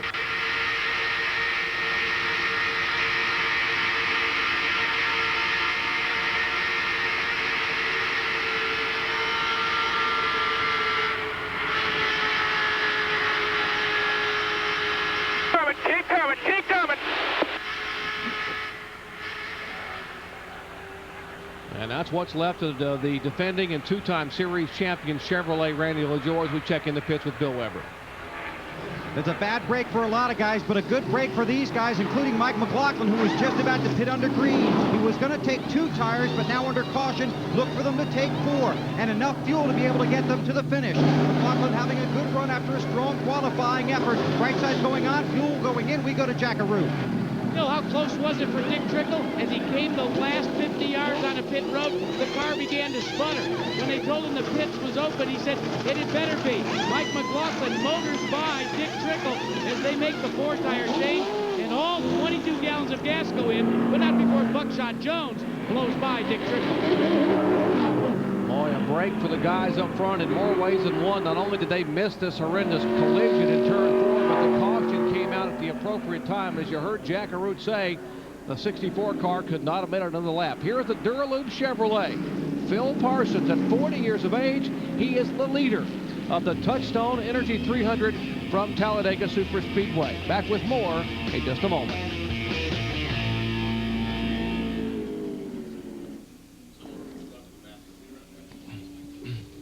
Mikey, I have 74, 44, 63, 70, 20, 17, and 33. Who else do you have?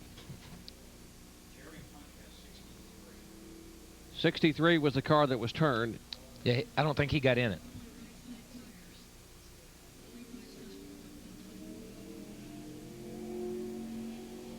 '63 started it, but I don't think he got caught up in it, Jerry. Okay, so he wasn't really damaged? No. I think he got in. I think he started it. Watch him as he turns him. He gets hit in the rear, but he drives on through. He drives on through, okay. You see what I mean? Okay, well, I'll mark him off then. LaJoy, 74, 44, 70, 20, 17, 33, 60. That ain't. I see that. How about this? The angle you had from the copter cam a minute ago. Can I see that angle one time? If you don't, that's okay. I want you to see Matt Hutter in this angle on the copter cam thing in the 36. Has he ever raced here before, Hutter? Yeah, he has. Yeah, he almost won the ARCA race. Watch Hutter. Let's see. They start to wreck. I can't tell it straight, man. But watch Hutter come into the screen over here. He'll come in somewhere. Back over here. Right over here he is. Hutter's right here. Now watch him. Here he is. What's he thinking right here? Now watch. There he goes. Never got touched. Never got touched. Yeah. Well, that was me. I'll circle him for you. He's circling. I'll circle him for you. All right. Yeah.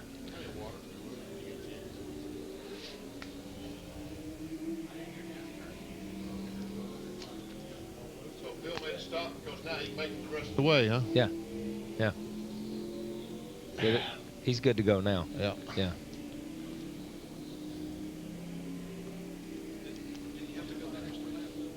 I don't know. Just to be on the safe side, he might have. I don't know when they pitted, you know.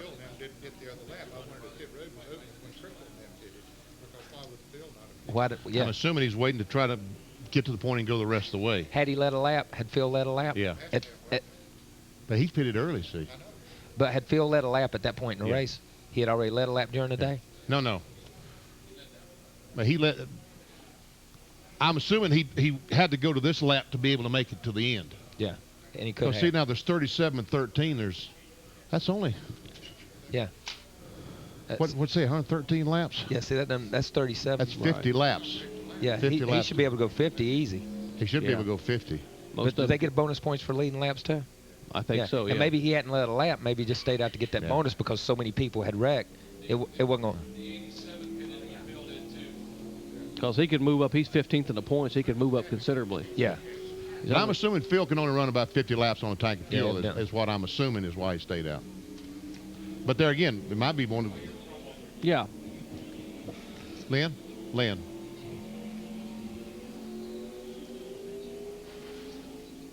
All right. I need to find that sheet somewhere. Okay. Fire up your laptop and NASCAR Online.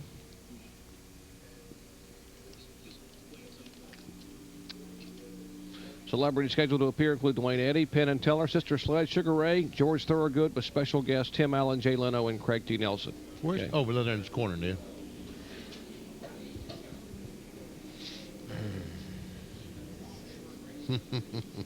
Two car was all but lapped. Huh? He is lapped. Oh, me. 56. But maybe he stayed out there to lead a lap. Maybe he's out. Do you want to come back with that one, Neil? Is that what you want to do? Yeah, that's what I say. They raced back to the line here, and he was running second or third, and that's what I say. He may have just stayed out just to get, and I don't think he had got to that point yet. But I don't. They do get bonus. They do. Yeah. Yeah, but he hadn't. What I'm saying is he hadn't led a lap today. The 87 had led a lap. I don't know why the 87 come.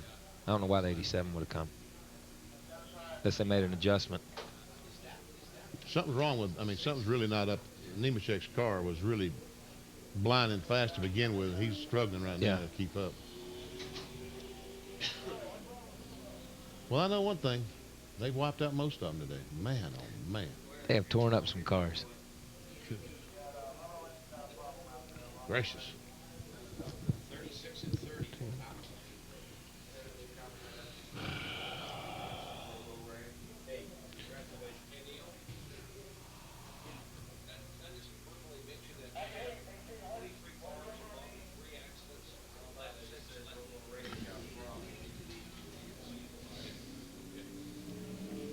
I'm going to mention, Kyle, that we have 23 cars involved in 3 separate cautions. 6 cars involved at lap 6, 7 cars at lap 23, and 10 cars at lap 60.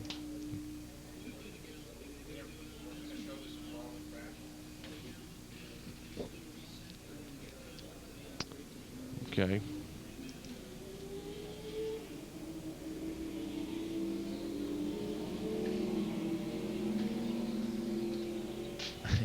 Yeah, really.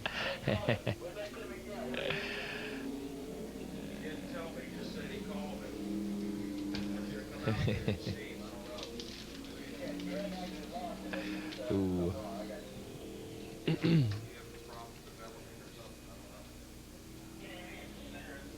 The mating dance of the double-breasted racetrack lizard.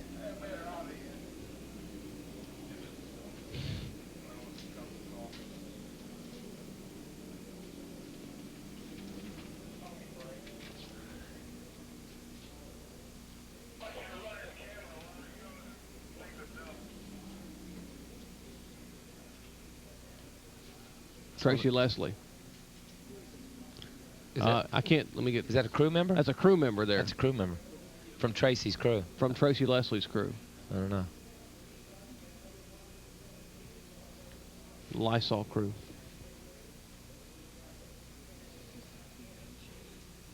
Yeah.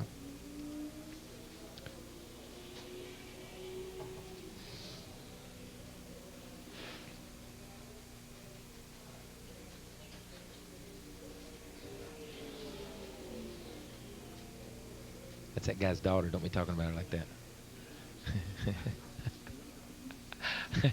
Or BP. Oh, too young for BP. Too young for BP. Julie Smith. Hey, Miss Julie. Hard at work.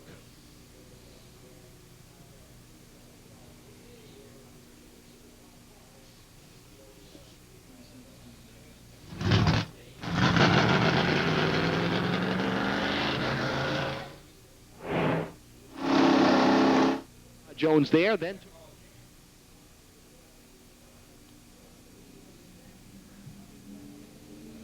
That 66 went out and run a lap, but they never credited him with it. I know it. They never updated it. You know? I noticed that. They're talking about it. Who? Pit stop. 66? 64.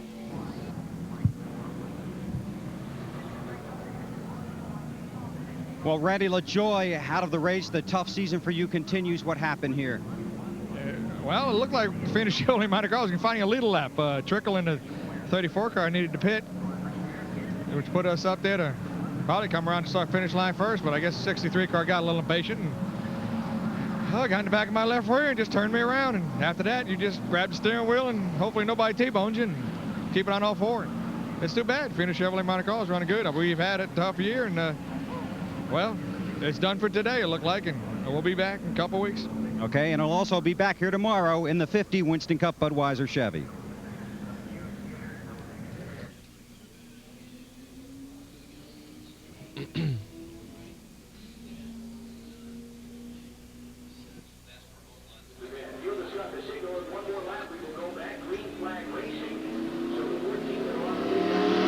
Back at at Talladega, we encourage you to fire up your laptop and stop by NASCAR online at www.nascar.com. Be sure to check out its auxiliary site, NASCAR at 50, which will take you back in time all year long with features, driver chats, and tributes to the past as NASCAR celebrates its 50th anniversary. And you can join ESPN for NASCAR's Not in Hollywood, a golden celebration. Celebrities scheduled to appear include Dwayne Eddy, Penn and Teller, Sister Sledge, Sugar Ray, and George Thorogood, with special guests Tim Allen, Jay Leno, and Craig T. Nelson. That's NASCAR's Night in Hollywood, a golden celebration coming up Saturday, May 2nd at 7 p.m. Eastern Time only on ESPN. Back at Talladega Superspeedway, we have lost 23 race cars and 3 separate caution flags, the latest coming out on lap 60, which involved 10 cars.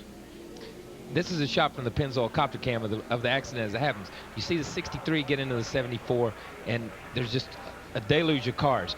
In your right corner of your TV screen, you see this yellow car. That's Matt Hutter. You see him come into it. Young driver, inexperienced. What's he thinking at this point in time? What's going through his mind? The racetrack's blocked. All of a sudden, it opens up. He goes through it. One of the few cars to come from behind the accident to get all the way through it. A great job. One outstanding job. We mentioned we lost 6 cars at lap 6 in a caution, 7 cars on lap 23, and 10 cars involved there on lap number 6. If I call up there, somebody's trying to...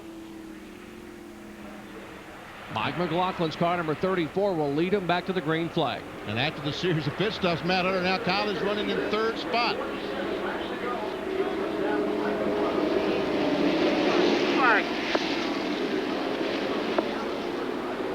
Copy on me, Randy. That caution out for 7 laps. Now, fuel should not be a problem. The pit stops that occurred just a moment ago, they should be able to make it the rest of the way all the way to lap 113 to conclude the 300-miler here today.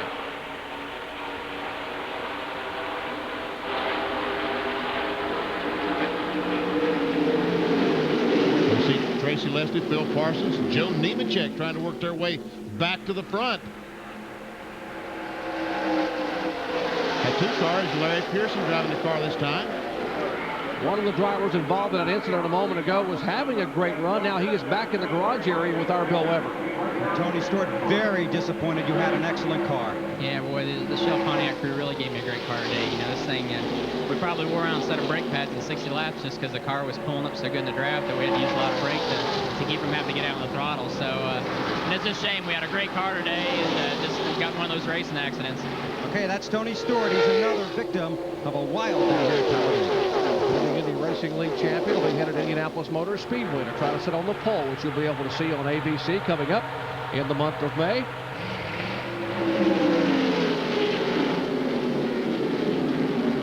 Five laps to go in this 300-miler. Speeds at 190 miles an hour. There is Phil Parsons' car number 10, right in front of Joe Nemechek as you ride along with Nemechek on the onboard. Bell South Mobility in-car camera. You're high if you need it.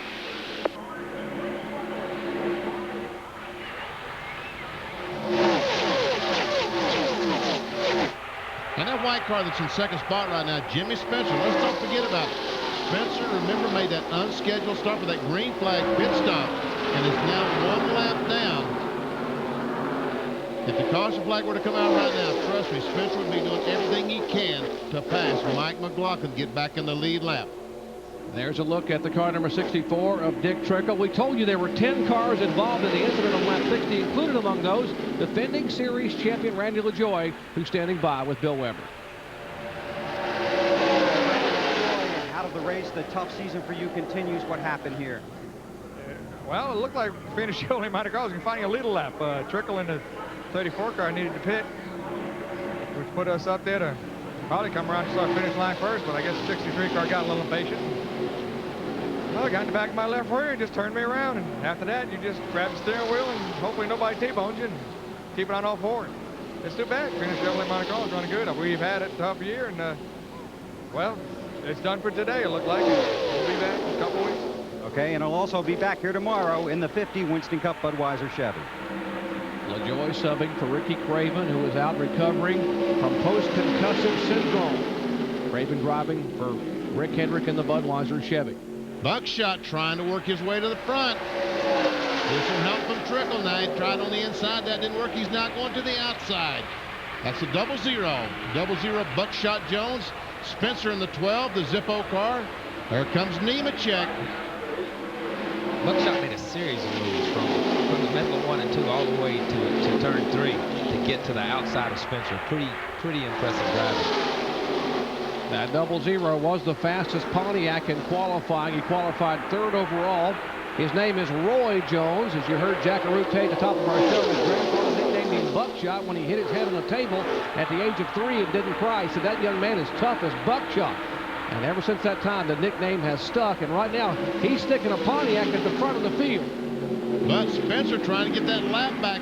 Got those cars racing now. He's going to try to get to the front with help from Dick Trickle. Meanwhile, McLaughlin leading the last lap is caught in the middle trying to stay in the top 5.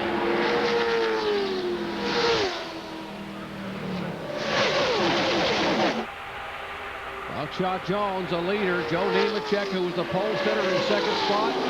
Jimmy Spencer in that white and red numeral car, number 12 on the inside, digging for all he's worth.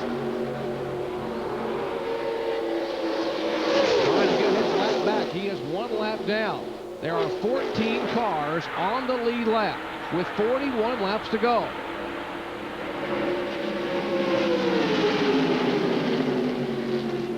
The orange car behind the 12, the 64 machine, that is Dick Trickle. He is on the lead lap and currently running in 4th position.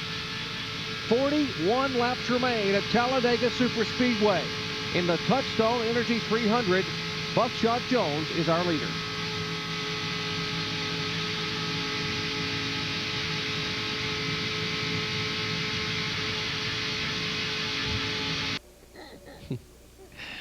My.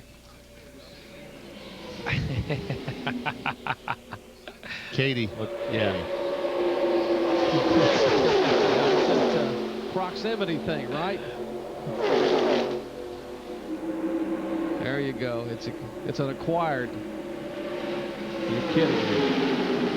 Okay.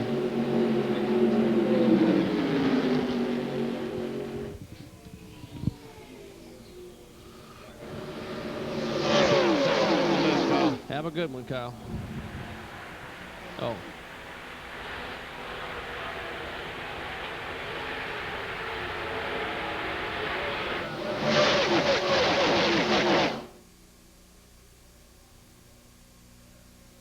Mikey, you have the ability, when I just start a good sentence, you say speed shot, about the 3rd word in.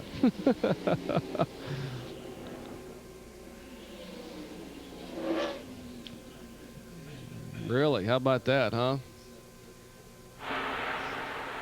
Man. What happened to Earnhardt Jr.'s car? They just decided they had to quit. I guess they did, huh? It still says off on the sheet. Are they still working on the 3 car? I wonder how. He's got to be a ton. There's no way he can gain any spots now, though, really. With just less than 40 to go.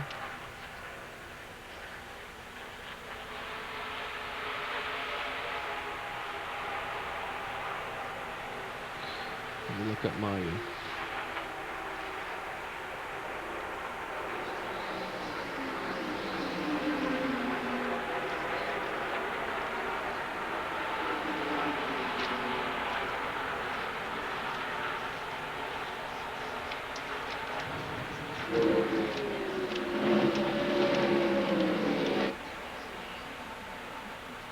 Notice that.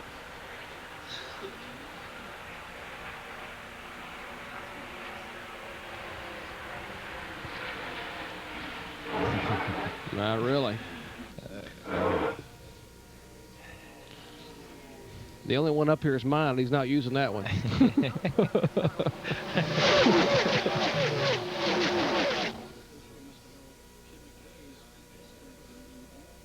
Really?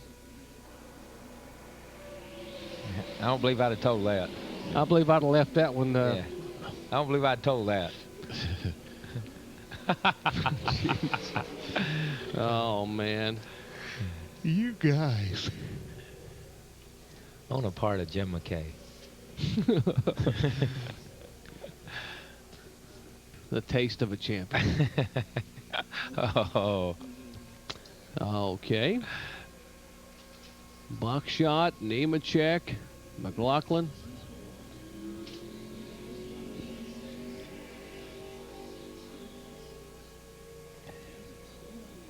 How about that? Yeah, that's amazing. Santerre went out on the racetrack and now is barely moving over in turns 1 and 2 on the apron. The 47 car.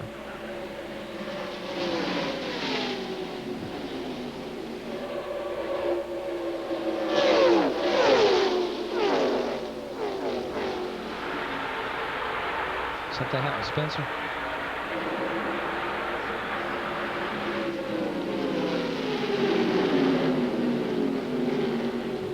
Let's see here. Well, see, he didn't have to go many because that crash on lap 60, that would be he has to run 37 laps and there's 37 to go. Yeah, that ain't gonna happen. He ain't gonna make it. He ain't gonna make that because 10 cars went out on lap 60 and he went out on lap 23. Yeah.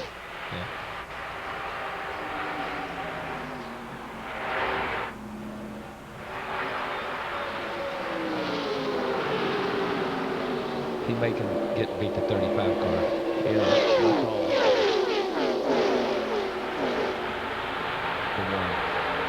Yeah.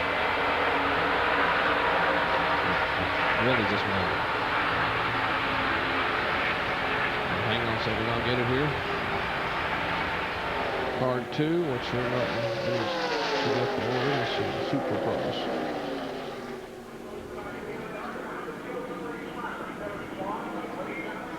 Oh, crash. Oh, not again.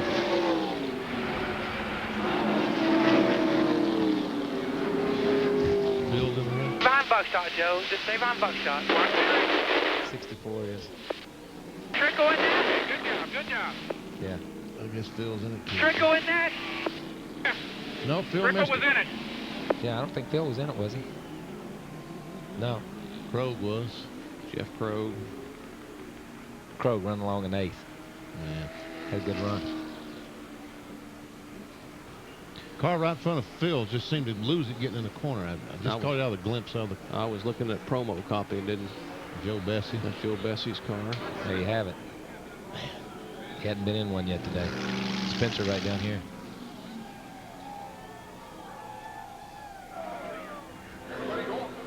Did Phil miss it? I think so. Yeah, I think so. They still got him ranked as 4th. Do what? No. There should be no crash. That's what that's what I said. What's up? I think maybe Tracy got tagged or something. I just caught a glimpse. These guys that were running back in here, Krogh and those guys, they should be tickled to death just to be running 10th or 11th. Jeff Krogh there.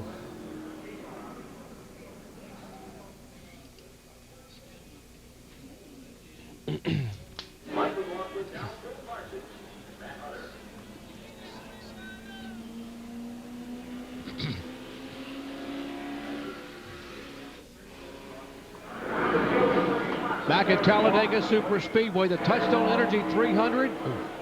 The 00 showing lead in trouble. Tracy Leslie's in the crash.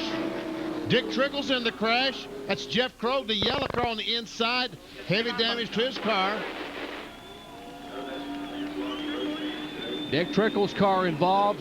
Right along from his in-car camera, see if we can see what happened.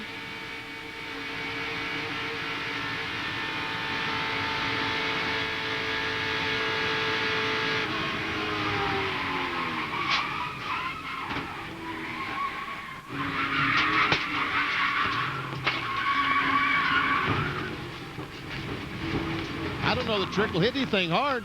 And I'm not sure why it happened. It looked like the car in front of Trickle just takes off instantly, which is a 63 car. Yeah, Tracy Leslie all of a sudden just takes off. I don't know if there was contact or the rear tire went flat on the 63 or exactly what happened. Yeah, Trickle's car, it didn't look like there was any contact with Trickle's car with the 63. It just instantly just jumped out from under Tracy. Let's check into the Dick Trickle pits with Jack Arute. Well, Dick Trickle radioed into his crew that that's precisely what happened, that Tracy Leslie just plain lost it, and Trickle couldn't get on the binders quick enough. But Trickle's damage is mainly on the front end of the car, down just beyond the front air dam. So the crew's going to go to work with that old 200-mile-an-hour duct tape to try and at least make an aero package on the nose that'll allow Dick Trickle to continue on this race. But what was interesting is just a couple of seconds before Dick Trickle was collected in that accident, he radioed in and thought he had a shock that broke. So now they begin to wonder, is there a shock problem or not, guys? Well, Jimmy Spencer has exited his car as they begin to work on the Zippo Chevrolet. We'll show you, this is the incident again. We're going to list the cars that were involved. Tracy Leslie's car number 63, that's the car that's spinning. You see Trickle 64 spinning around. The car number 2 of Larry Pearson, the 56 car of Krogh. You see heavy damage on the front and rear. That car was running at 8th spot. Joe Bessie's car number 8 is involved. Jimmy Spencer's white car number 12, and Mike Cope's Slim Jim machine.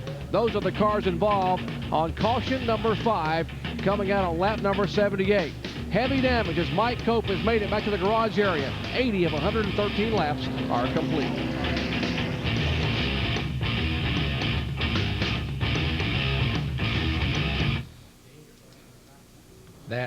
That's incredible. Man. Is that... Yeah, can I say that replay one more time just for kicks? I want to say one thing. Watch this. If they show it again. Okay, man. Just, all right.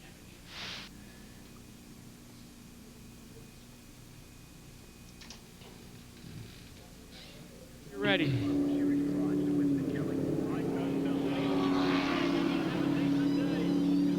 Well, Jimmy Spencer, you were exciting once again, but not to victory lane. What happened out there? Well, the 63 car lost it, and you know, I thought I had it missed me, caught me in the left front fender there, whatever, door. It was exciting. I didn't like it at all. It hit the wall really hard. You know, the Zippo All-Pro Auto Parts Chevrolet was running really good, and we just messed up on the gas mileage deal. I was playing with the throttle too much, trying to save the motor, and it really hurt me, but that's part of this business. Jimmy, why do you think we're seeing so many crashes today? These guys got really, really erratic on their rebound on their shocks.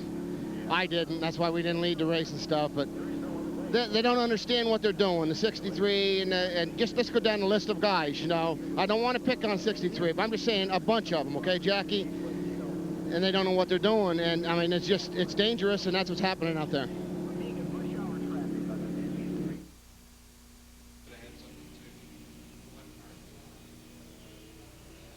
Not a baby, Jack.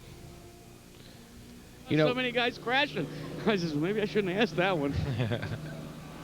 No, I was just looking. If we get a chance, the 99 and the 17, excuse me. If we get a chance, I wouldn't mind mentioning that we have 30 cars involved in damage in 4 cautions. 6 at lap 6, 7 at lap 23, 10 at lap 60, and 7 at lap 78. Good enough. 30 cars out of 43 that started have been damaged. This is one time that this frame and body damage will outdo the tire deal. Oh, yeah. They don't have enough left for a big wreck now, I don't believe. I'm thinking about not running the last practice. Kind of convinced you, right? Yeah. It sort of got your attention, huh, Kyle? Yeah. Hey, Kyle and Benny, for those of us that can't see, what is going on out there? I don't know. I don't have a clue, man. They're just wrecking in herds, man. All of a sudden, it's wild. The 63 car, Bill, goes down in turn 3, and it looked like a tire went flat or something. Yeah. I would say something broke on the car. Yeah, it spun just in front snapped of around. Yeah, in front of the pack and went straight up the racetrack and caught Spencer on the outside. Yeah, we said it snapped. We didn't say what happened. Until you talk to Tracy, you don't know because it just jumped, man. And the other one, Bill, Tracy, was trying to get in behind Randy LaJoy to draft him and just touched him in the left rear. And I'm telling you, it blocked 3 and 4. There was nowhere to go. Yeah. Looked like the fans at Martinsville leaving. Is the setup part of this? I mean, if these guys are running, is the rear end of that car just so rough that, I mean, it's hard to handle or hard to tell where you're at or how fast you're going, or? 2 things. It's rough and low. Uh-huh. Okay, the reason it's rough riding because just like Jimmy said, you're running so much rebound that makes it real rough to ride. So the car doesn't take the bumps. It skims across the bumps like a rock skipping across water. But then at the same time, you've got the spoiler down out of the air. as far as you can go. That's the whole point of doing it, is to get the spoiler down out of the air.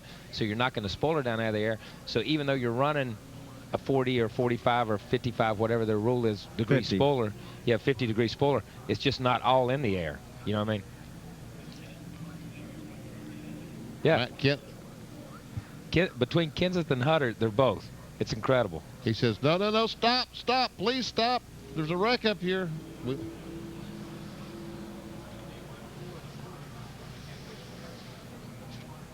Yeah. As a matter of fact, Mike, in turn 1, if you can have a camera, Chuck or Ralph shoot turn 1 from a pretty wide shot, turn 1, a little bit closer, a little bit closer, a little bit closer, a little bit closer. You can't see it. Pan left a little bit, Mike. Left a little bit. Left a little bit more. I don't know. Lens. Left a little bit more. You can't see it on the camera. You can to the naked eye. Down in turn 1, Kyle, look down there and see all those dark spots. Yeah. That's where let's see. Yeah, there you go. Yeah. That's where that's where the rear tires are leaving the ground. And that's where they're bottoming out and hitting the racetrack. That's where it's down bottoming out yeah, there you go. That's why the cars are bottoming out and hitting the racetrack, and that's it's just grinding the racetrack off and making these places.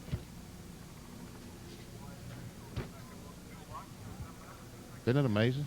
That is, man. They're everywhere. Look at them. You can really see it now. Yeah. You can really see it from that angle. There's a big one up in turn 4. So there's a huge one right in the middle of that corner, and there's a big one up in turn 4, right at the tunnel in turn 4. Yeah, that one right there. Look at that, Kyle. Yeah. That's where the tunnel goes through. Yeah, that's a real bad one because it goes all the way to the top. You can't go around. Okay. My mic's still open down here. That's fine with me, but 10 cars in the lead lap. At Talladega. Yeah. And you know what? We ain't halfway in the Winston Cup race. Exactly. What's halfway? 188, 94 laps, right? Hey, you talk about that wreck that happened last year going in 3 in the Winston Cup race. Terry Labonte had just caught me to lap me. And he went to the outside and they started wrecking and he just let off. I came all the way back around, got back in line, never pitted, just got in line. I was running 7th. It took out so many cars, took all the cars out between 1st and like 38th. It seemed like all of them had damage or I come back around running 7th. Couldn't believe it. Ended up running like 7th or 8th in a race.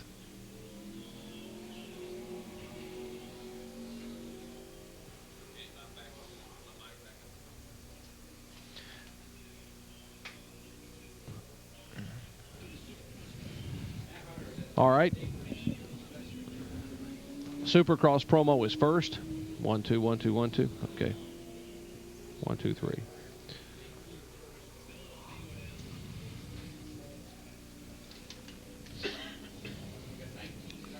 We're going to catch up to ourselves here in a minute. Yeah.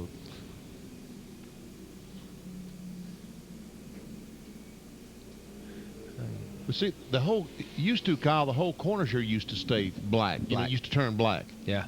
But now it's just the bumps that get dark. Yeah. It's the weirdest thing in the world.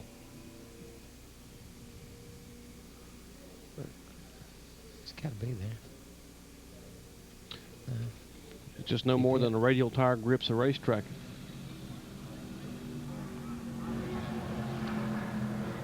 You're good.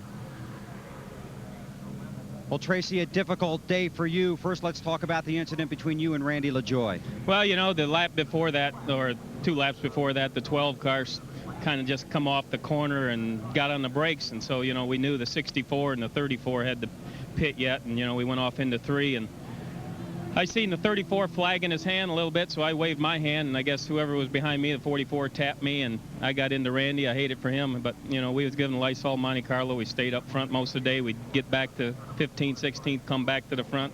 I don't know if we was as good as a 00, the 87, but, you know, we had that last pit stop there, and I thought we were set, going to go to the end and maybe finish in the top 5, maybe in the top 3. Just riding along there. We had a pretty strong car, and And I guess the car got a little loose there right after that last caution. I thought maybe the guys loosened it up and figured we'd be a little freer and be a little faster and didn't tell me. But, you know, they said, no, everything was the same. And it kept getting looser, and I figured we had a tire going down. It blew going off into 3, and all hell broke loose after that. I feel sorry for everybody else. Hope nobody got hurt, and come back again next week. Okay, he's obviously disappointed with his day and disappointed some other people got caught up in his problems as well.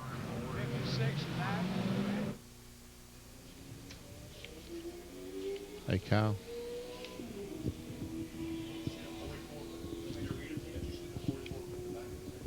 No, he went in. I think what he says he went in, and he's probably right. They were waving.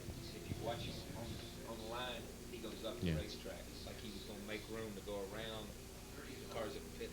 I think he was trying into that last scene. He says Blew a tire. Blew a tire. It turned quick. I mean, it Snapped around.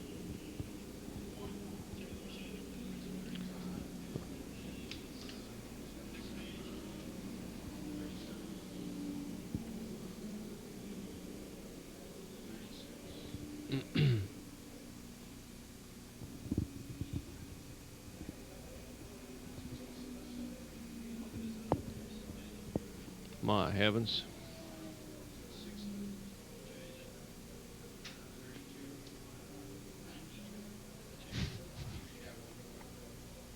That's pitiful. 18. Yeah.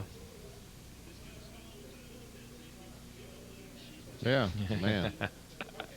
Looks like being right in Talladega. That's a modified. Yeah. Pudding. That's a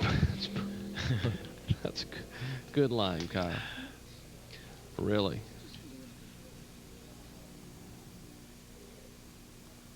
There's 2 of them on there, ain't there?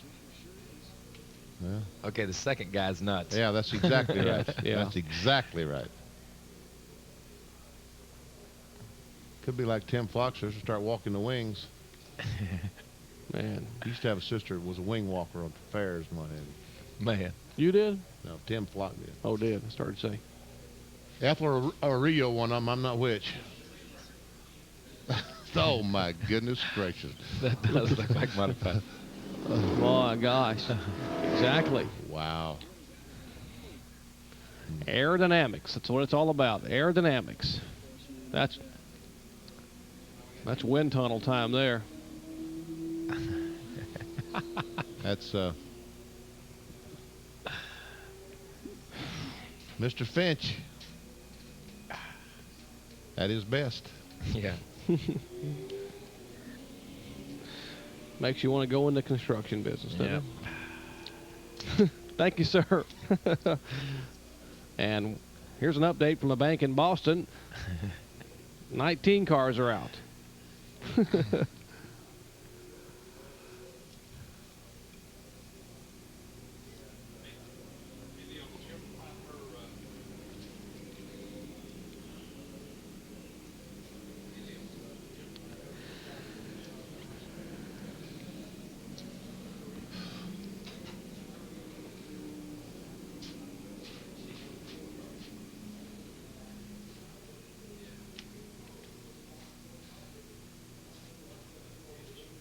At 47 cars on the racetrack.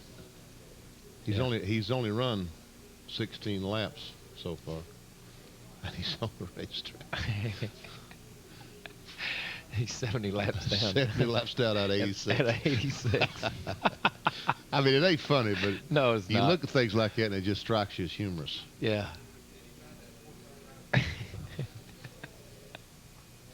Exciting that train, man. Yeah. Soaking up some rays. That I'm contemplating.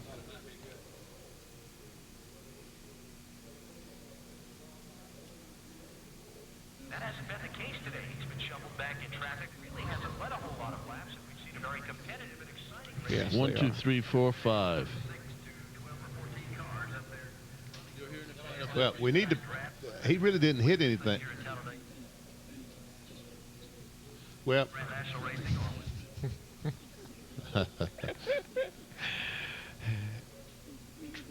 Trickle didn't hit anything. He did the damage when the car spun and the nose drug the apron. Yeah. and drag the apron.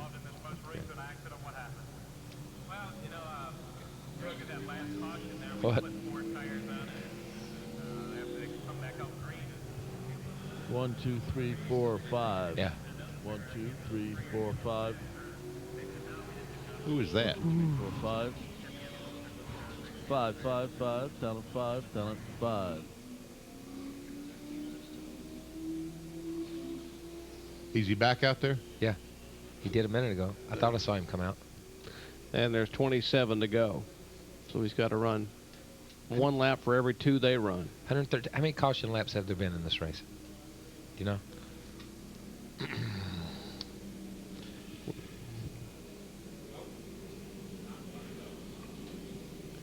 Yeah. There he is riding around. As long as he run caution laps, he's okay. Yeah. Because he's trading 1 for 1, huh? Yeah.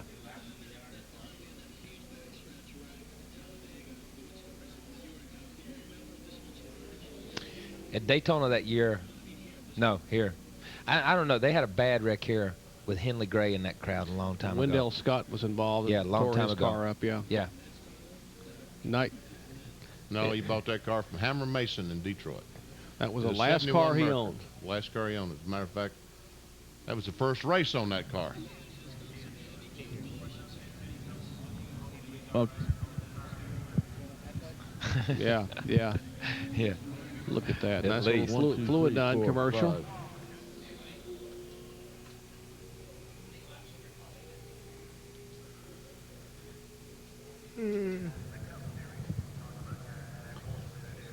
One, 2, 3, 4, fine. 5. Thank 1, 2, 3, 4. What? Yeah. I may just watch last practice.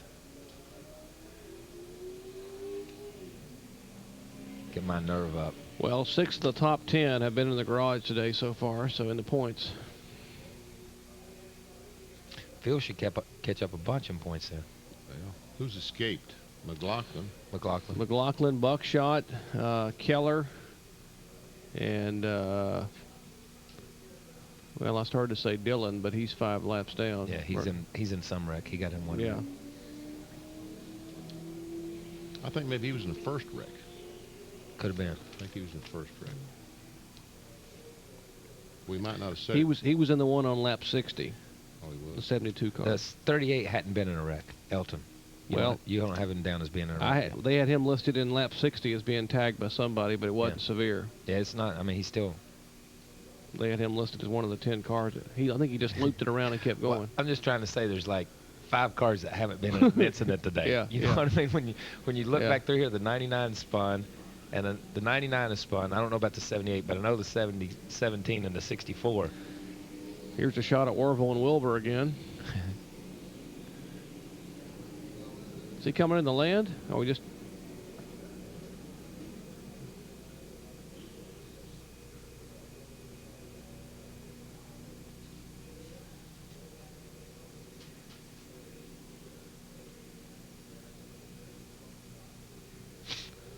What is our traffic? Yeah, there's a blower coming out of turn 4.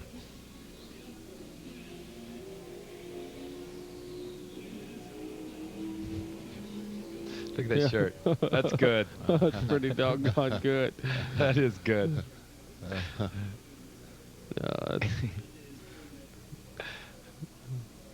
That's how you deal with not having the diet. That's Yeah, great. I like that. I need one of those T-shirts like that. I told him I saw a T-shirt in a biker magazine. Guy was had to be about 450 pounds. Had on a black biker T-shirt and it said, "I beat anorexia." Oh, jeez. Cool, man. Oh, I like that. That's pretty Yeah, good. you know what I mean? Pretty good. He didn't beat it. He flogged Yeah. it. It's just huge, you know what I mean? Just like that. He was sitting there just smiling. Oh, my goodness. I posed for a shirt like that one time. Maybe that's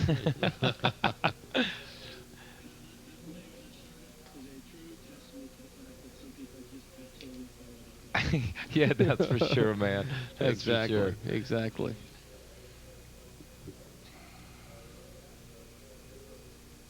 Have they took care of your problem yet, Neil?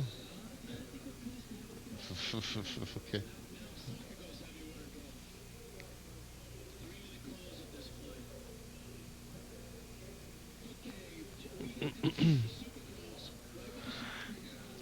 Okay. Okay.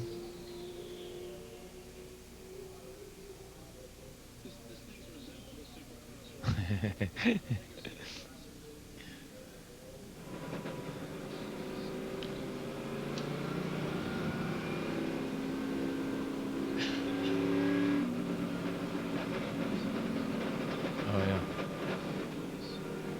I told Ned a while ago this would make a great 2-hour show. Yeah.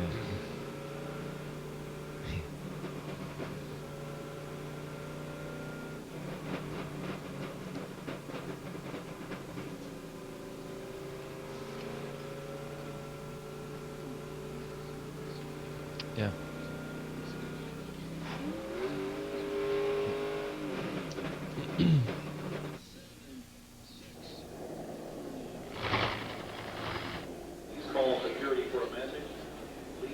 Still under caution at Talladega, but coming up tomorrow at 5 Eastern Time, 4 Pacific on ABC Sports, Toyota presents the AMA Supercross Motorcycle Championship. Catch the wild racing excitement as the hottest Supercross riders tear up the track at Texas Stadium. Don't miss it tomorrow on ABC Sports.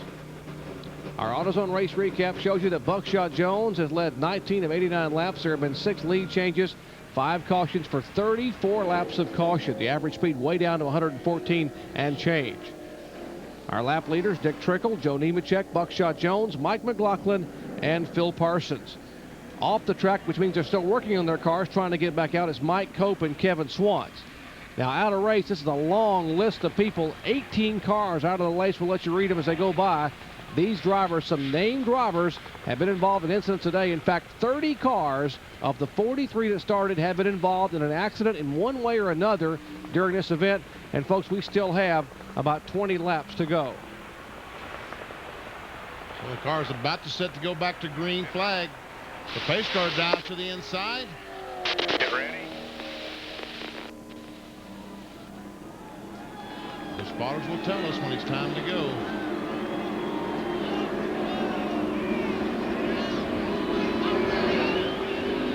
Green, it is time.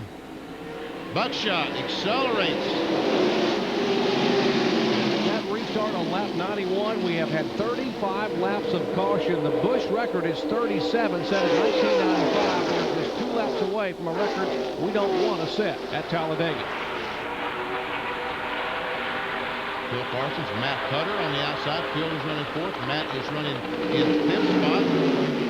Kyle, believe it or not, right now the 17 of Matt Kenseth is running in 6th spot. I think there's only 4 or 5 cars on the racetrack right now that haven't been involved in an incident, and it's probably in the top 5. Because when you get into Matt Kenseth and those guys, they've been around, and when I mean around, I mean spun around 3 or 4 times during different cautions today.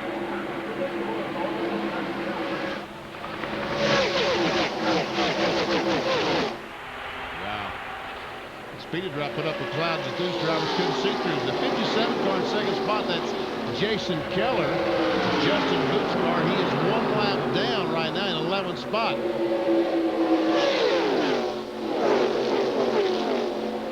Nemechek's going to try to go to the outside. And a piece of metal. Looks like a piece of aluminum laying in the tri-oval.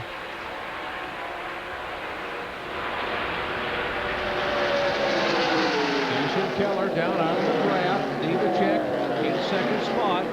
Caution flags out. Jason needs to run hard to try to get back. But it's tough. He's down here all by himself with no one help. That's the 57 car we're talking about. He's a lap down, and they realize the yellow flag is waving. The spotter's saying, go, go, go. But he can't quite get there as he will come across the line right there to take, or actually right here to take the caution flag, and Keller will stay 1 lap down.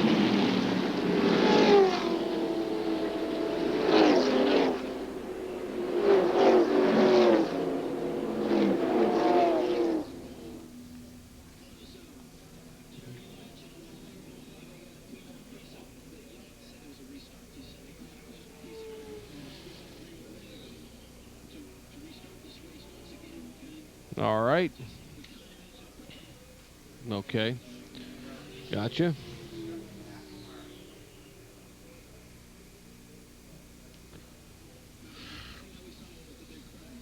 Right. They're still cleaning up debris.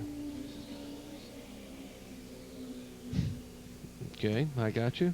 Kinda.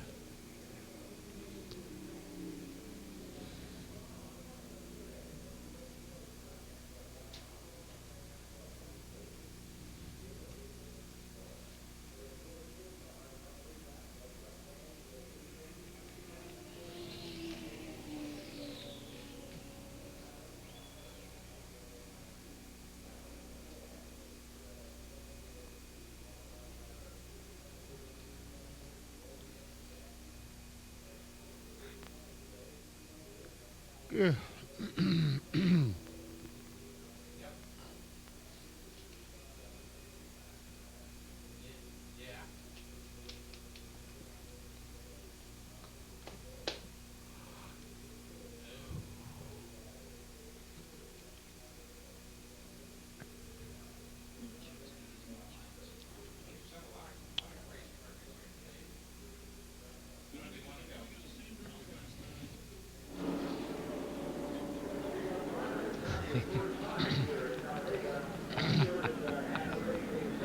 That's good.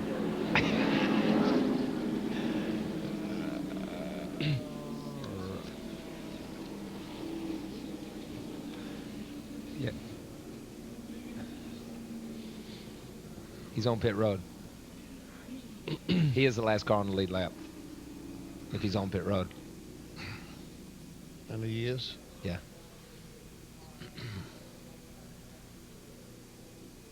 They've got Jason listed there, but that's just because he's on the inside line.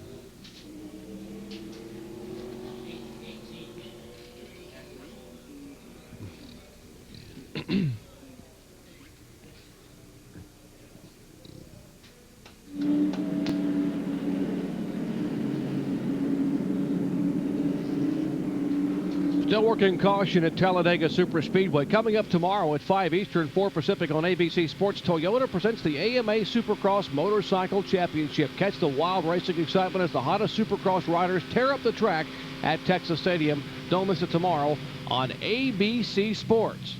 Our AutoZone race recap shows you that Buckshot Jones currently is our leader, has led 22 of 92 laps. There have been 6 lead changes, 6 cautions for a total of 35 laps, just 2 shy of the Busch Series record. The average speed way down at 114 miles per hour and change. Our lap leaders, Dick Trickle, Buckshot Jones, Joe Nemechek, Mike McLaughlin, and Phil Parsons. Off the track, which means they're still working on the car, is Kevin Swans. Now, out of race, folks, this is a very, very long list. And as you look at for your favorite drivers, I'll tell you that 30 of the 43 cars that started today have been involved in one accident or another. 30 out of 43, which means there are just 11 cars left, or make that 10 cars left on the lead lap.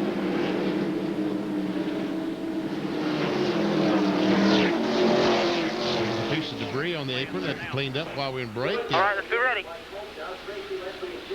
Just about to go back to green. Buckshot Jones the leader on the outside, the dark car. Caution, Joe Nemechek. Green flag, green flag. Those are the voices of the spotters that say stay high above the racetrack and try to watch for trouble and warn their drivers of problems. That worked too well there. Just 18 laps remain here at Talladega Superspeedway. The 57 car in the middle of your screen, Jason Kettler, the Justin Booth Chevrolet. He is a lap down, trying to get back on the lead lap, but he is losing ground as the 00 car, Buckshot Jones, is the leader. 87, Nemechek in second, and the 34 car of Mike McLaughlin is in third spot.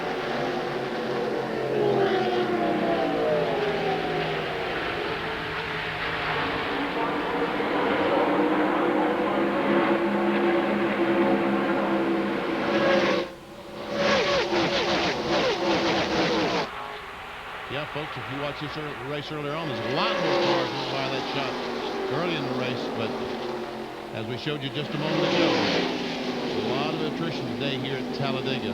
And the latest incident coming out on lap 78, 7 cars involved, including Jimmy Spencer, who was a threat to win this thing. He's standing by in the pits.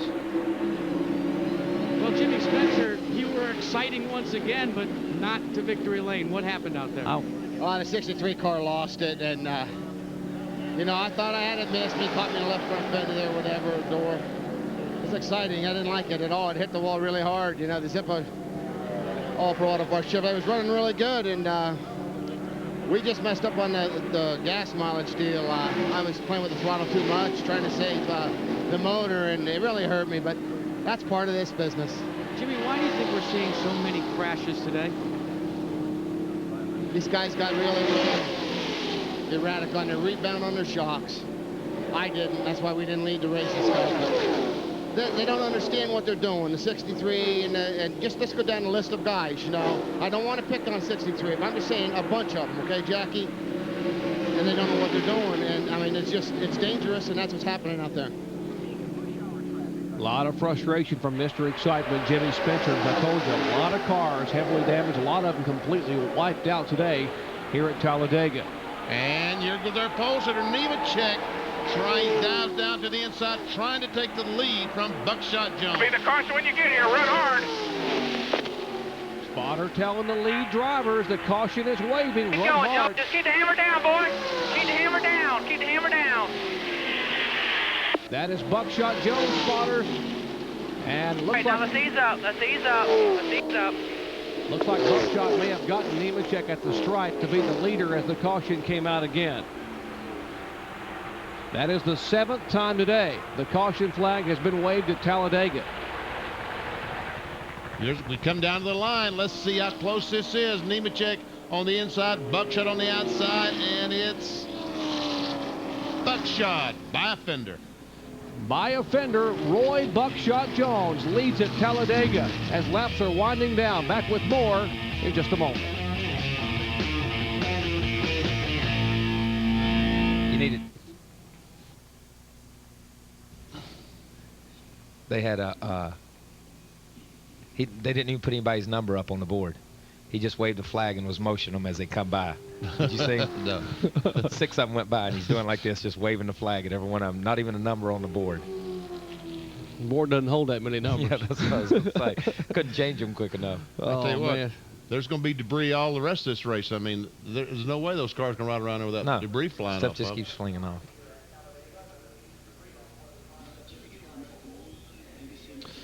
Yeah. Okay. Stay up to speed with complete racing coverage, including the latest news, notes, and results, all on ABC Sports Online at AOL. The keyword is ABC Sports. I got you.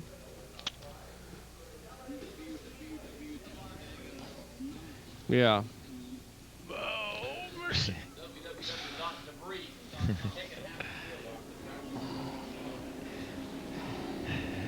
Yeah, they'll go out and check it really good. Yeah, I hope so. Yeah. Yeah. Yeah. Yeah. What'd you say, Mike? You think is anybody down in the crowd scanning ESPN? ABC? Wave up to the booth if you are. About start finish line. Wave up to the booth if you're listening to ESPN. Anybody? Hey, Yeah, there's some people scanning. Mickey D. Guy with the Bill Elliott hat on. Yeah. Yeah, there he is. How about Dennis Setzer's lap today, guy? Pretty good lap in qualifying. 26 quickest. Oh, no. Yeah, something is. Trickle snuck back in the 5th here. Whoops.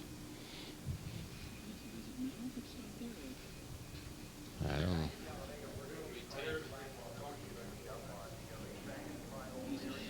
Phil did beat McLaughlin. Yeah.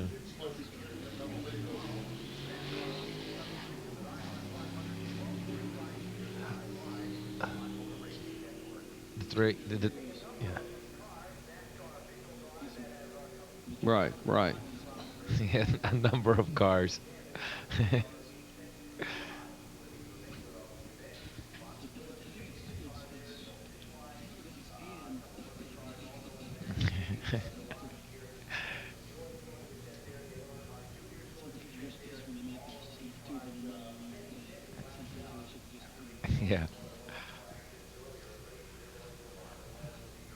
Who do we think is the slowest car on the racetrack right now? What would be your guess? Slowest guy out there running laps right now. Is anybody pretty heavily damaged that's still out there? Is there anybody pretty heavily damaged? Yeah, they are. Yeah. They just don't know it yet. Yeah.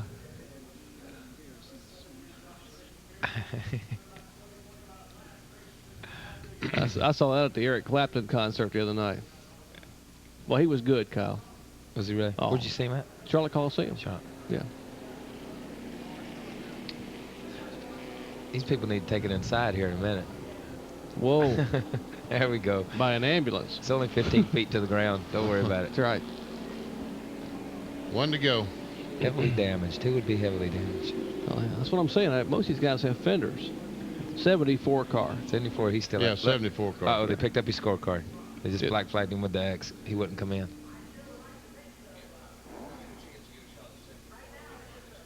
He's out, Jared. They just give the black flag with X with a white X. Yeah, it's useless for him.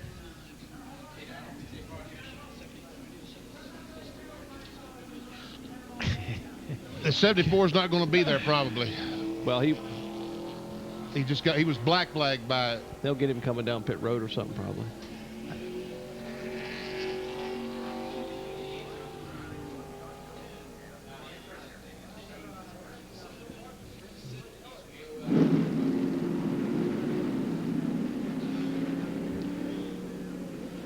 Back at Talladega Superspeedway, working the 7th caution flag of the day.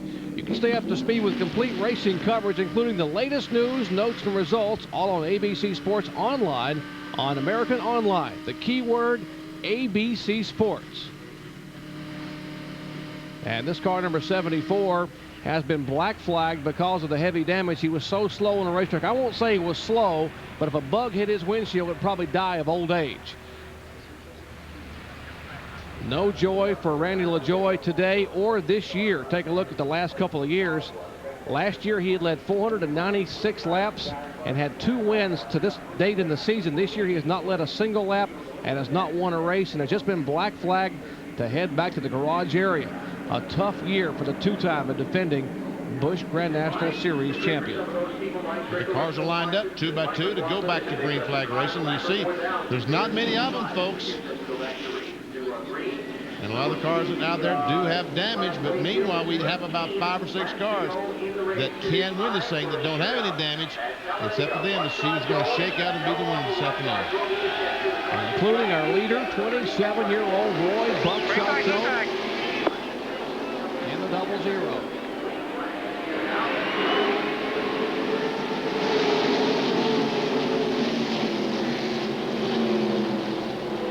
Buckshot Jones, Joe Nemechek, Phil Parsons, Mike McLaughlin, Dick Trickle. After the spin out, he's back to 5th spot. Now's when some of the deal making starts to happen on pit road among the crew chiefs. You need a dancing partner. You see him go 3 wide. You got to have someone to help you in your draft. And Kyle, are you aware as a driver that these guys are talking in the pits, or are you just totally focusing on what's happening out there, trying to signal someone to go with you? Let me tell you, every spotter is talking to the other spotter, every crew chief's talking to the other crew chief, and the drivers have already taken their brains out right now. They're not listening to anything that anybody's saying. They're trying to get to the front of the line, no matter who hurts them. They're trying to get to win the race. Those are the comments of Kyle Petty with 13 laps to go. Another driver who's had to go back to the garage area is Tracy Leslie, who was in a couple of incidents today. Dodged one, but was involved in 2 others. He's now standing by in the garage area with our Bill Weber. Bill?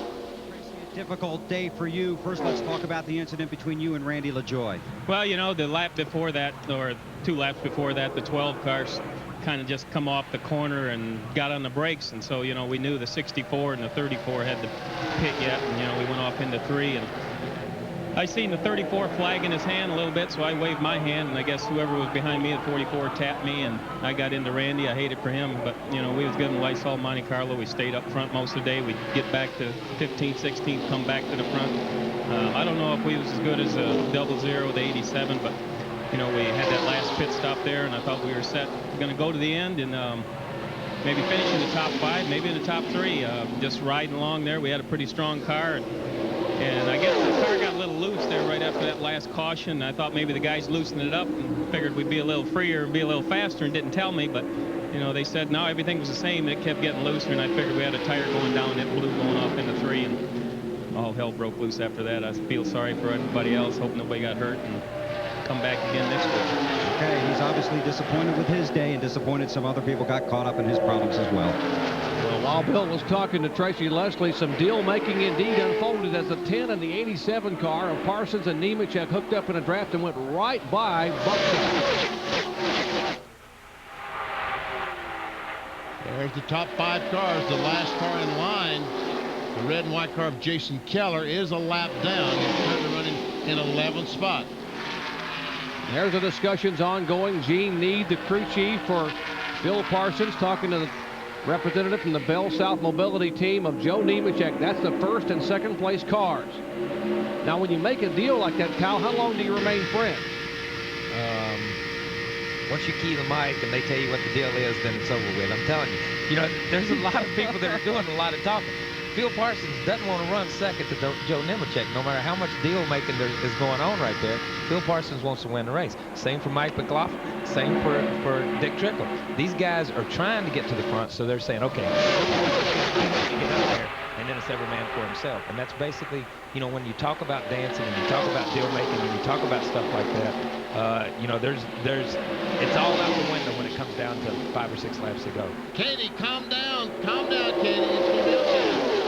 That's Mike McLaughlin's wife, Katie. Her girlfriend. I'm not sure they're married yet. It's her fiance. We're a little premature. She will be his wife. Benny just announced it, just proposed for Mike. I'm sure he'll appreciate that. Well, he proposed earlier because I saw the rock on her hand, but right now he's trying to get a good top 2, maybe even a win to pay for that diamond ring. Talking about the car number 34 of Mike McLaughlin back in 3rd spot. You're riding along with the bumper cam of Joe Nemechek, the leader. Uh-oh, here comes McLaughlin. Here comes Phil, the 3 abreast. McLaughlin on the inside, the 34 car, the Gould's Pumps Machines. He will have 2nd spot from Parsons with 9 laps to go.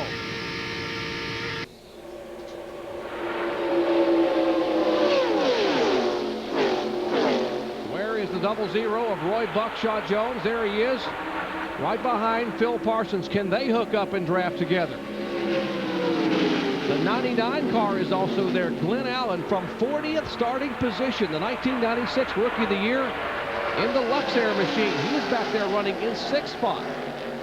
Our Phil goes by Dick Trickle on the outside. Trickle, when he spun it earlier, does have some damage to the nose of the car. I'm sure that's hurting it somewhat as Phil and Buckshot and Glenn Allen try to hook up and go by on the outside. Trickle with that front end damage needs someone in front of him to push the air. And when he gets hung on the inside like that, or anywhere on the racetrack, whether it's a high side, not being as aerodynamic, it's just going to stop him like a brick wall, and he goes to the back of the pack.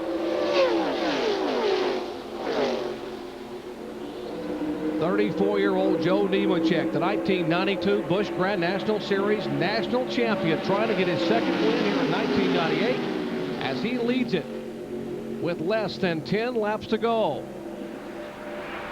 There is Martha Nemechek right there, the tears, the emotion.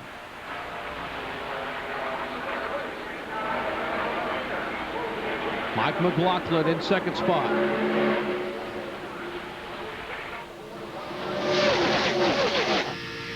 You see, looking back at McLaughlin, and you're right, they're not married. I knew something happened. It was the engagement that happened. That's what happened between Mike and Katie back in the winter.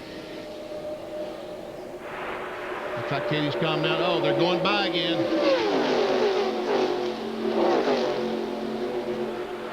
The nerves of having to sit and watch the loved ones in a race car at 190 miles an hour.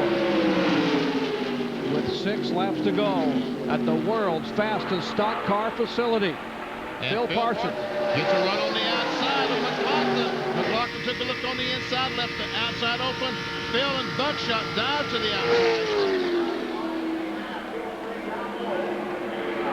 McLaughlin's going to try to fill that hole as he come off the corner. No. Bill Parsons trying to do it with a little bit of help from Buckshot on the outside, and they will hang McLaughlin out on the inside. You know, that's just basically from 5 or 6 laps ago, that's almost a payback. When Phil tried to go to the inside, couldn't get down, they wouldn't let him out. They hung him to the outside, they went by on the inside. Phil does the same thing in return here. And that's just the way Talladega racing is. And here we got Buckshot and the 34 McLaughlin side by side, and Glenn Allen back there as well. As long as they run side by side, they're really not making any progress towards catching the cars. Now, Glenn Allen pushes McLaughlin by Buckshot Jones. It'll be 4 laps to go this time by on the 2.66-mile superspeedway in Talladega, Alabama. 190-mile-per-hour laps. Joe Nemechek, the pole sitter, in a Chevrolet. Then Phil Parsons in second spot. The 34 car of McLaughlin is third. There is Andrea Nemechek, Joe's wife. She is one of the scorers in the pits, watching nervously. This battle, 99 the 00, Benny, side by side for position. That's for 4th spot. You see Dick Trickle back to the 64. And Phil Parsons of McLaughlin has caught Nemechek. 3.5 laps to go. Now Phil Parsons has some help from McLaughlin in a Chevrolet. Who will help who in these final 3 laps? Parsons and McLaughlin are regulars in the Busch Series. Nemechek, the former series champion, drives full-time in NASCAR Winston Cup. They will race tomorrow for 500 miles at Talladega.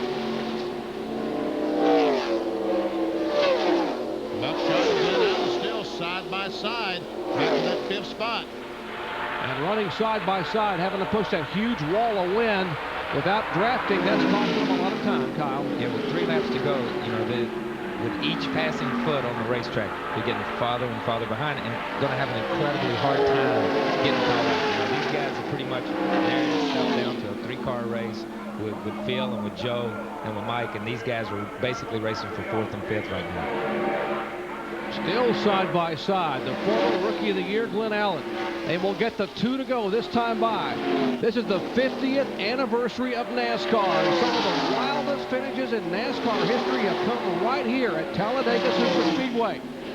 There's Dick Trickle driving down to the inside as Glenn Allen is broken away from Buckshot Jones. Trickle goes by, or tries to go by Buckshot Jones. Now Buckshot side by side with Dick Trickle.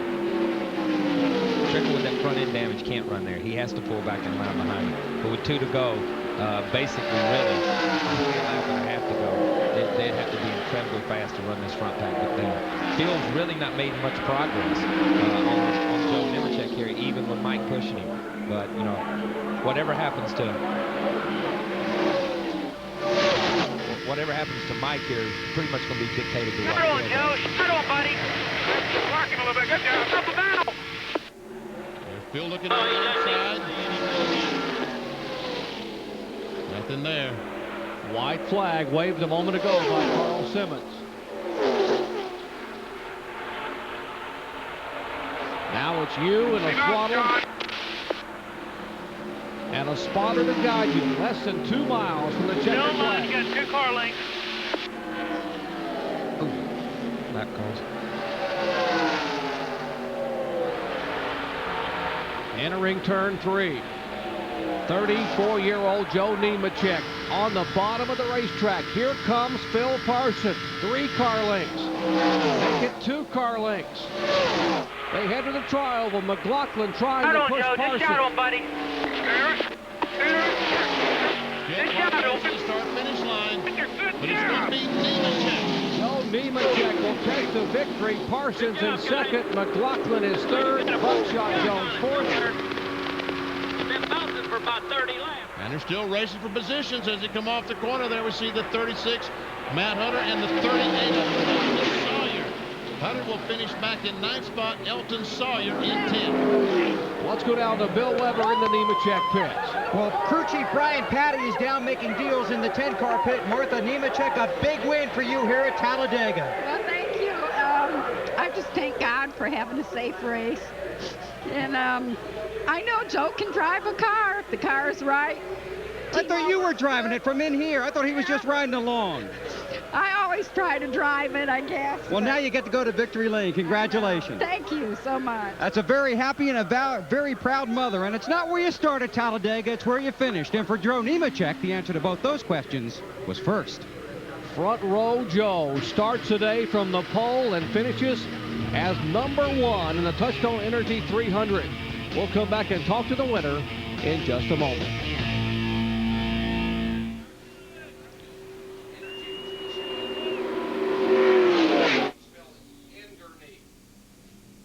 Are these guys still running? They just went by.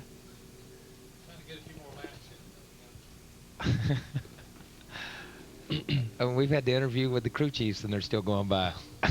Yeah. That kind of threw me off right there. Yeah, had to have been. Yeah. They had the gate open when they went by down there. See them? They were just standing there when they went by. You need to leave? Yeah. When he says I can. All right, say, man. Thank you, man. Great shot. Great job. Wait a minute, Kyle. Wait a minute.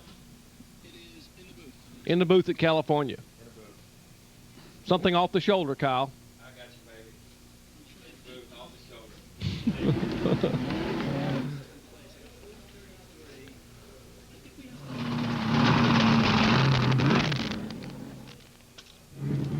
Okay. I hear you.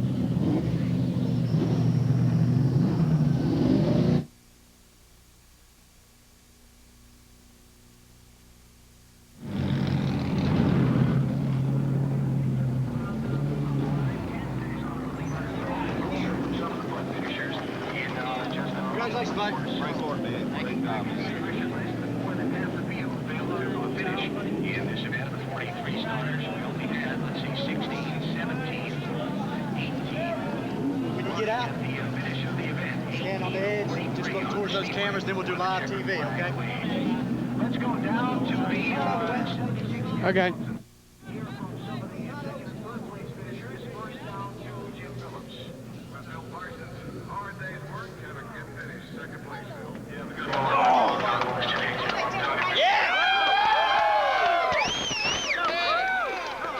Well, front row Joe, welcome to Talladega Victory Lane. 3 consecutive starts in the front row. You finally got matching bookends for your win at Daytona. I'll tell you what, this is something special. You know, we sat on the pole here 3 years in a row. Should have won it a couple years ago. Last year got wrecked. Just this team did an awesome job. I can't say enough. I know I'm gonna need a back massage tonight. It is the roughest ride. I think we broke a rear shock there with about 30 laps to go, and I didn't know if I was going to get back by Buckshot or not, and I'm just happy everything worked out. There at the end, I thought Phil was going to have a run on me, but hey, our Bell South Mobility Chevrolet was awesome. You know, talking about that, you kind of had to have your strategy go right out the window when you ran over some debris and had to pit early, make it a 2-stop race. But then you had to find some dancing partners, and your crew chief managed to find one for you. Oh, Brian Patty and all these guys on this team did awesome. My spotter, Randy Howe, he was up there trying to make deals with guys to go with me. But, you know, you get out here racing, and once you get going, I mean, you have no friends. You try and not hang anybody out, but it was just a good run. You know, Tony Stewart ran good with us.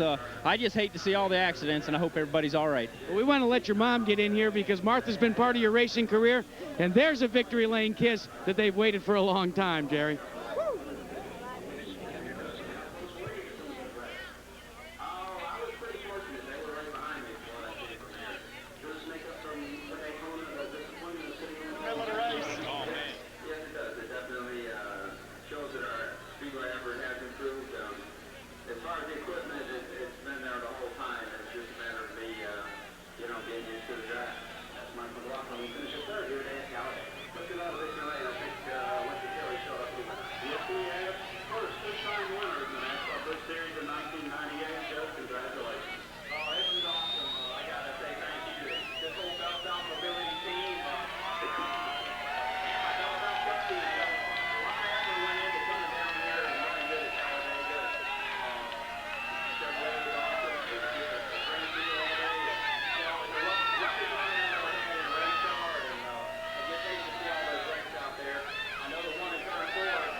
Well, Jerry, I know Phil Parsons is going to be smiling about this finish. That turned out to be a pretty good day for you. It wasn't bad. I tell you, the good Lord was looking out for us, Bill. It seems like there was one wreck that was behind us, the first one, I think, and everything else we had to drive through. My spotters did a great job. My whole Duraloop crew did a super job. They made some great calls, and all week, really, the chassis was just perfect.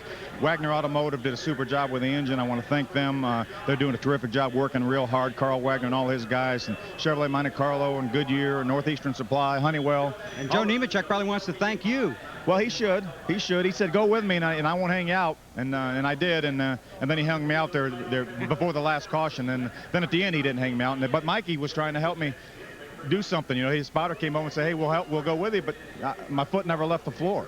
And I could get to him, but I couldn't get a run on him, so we're going to have to take second, I guess. Okay, well, second at Talladega is pretty impressive. Good finish for Phil Parsons.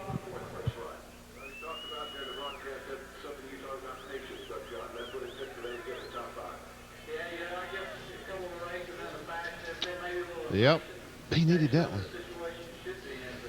He got a couple of good runs, Texas, and didn't finish. We finished in Texas second or third or some fourth or somewhere, didn't we?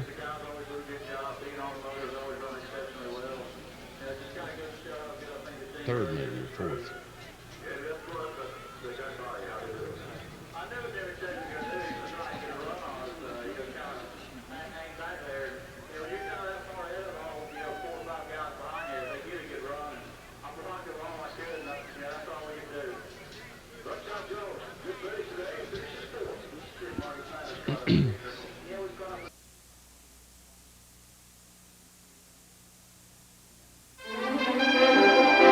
Touchstone Energy 300 on ABC Sports. Brought to you by Quaker State Motor Oil. For what you drive and the way you drive it, the choice is clear. And Astra Merc, the makers of Prilosec. Back at Talladega, the Touchstone Energy 300 is history. Let's go down to our McDonald's Winner's Circle interview. Here is Jack Carew. Jack? Well, front row, Joe, welcome to Talladega Victory Lane. 3 consecutive starts in the front row. You finally got matching bookends for your win at Daytona. I'll tell you what, this is something special. You know, we sat on the pole here 3 years in a row. Should have won it a couple years ago. Last year got wrecked. Just this team did an awesome job. I can't say enough. I know I'm going to need a back massage tonight.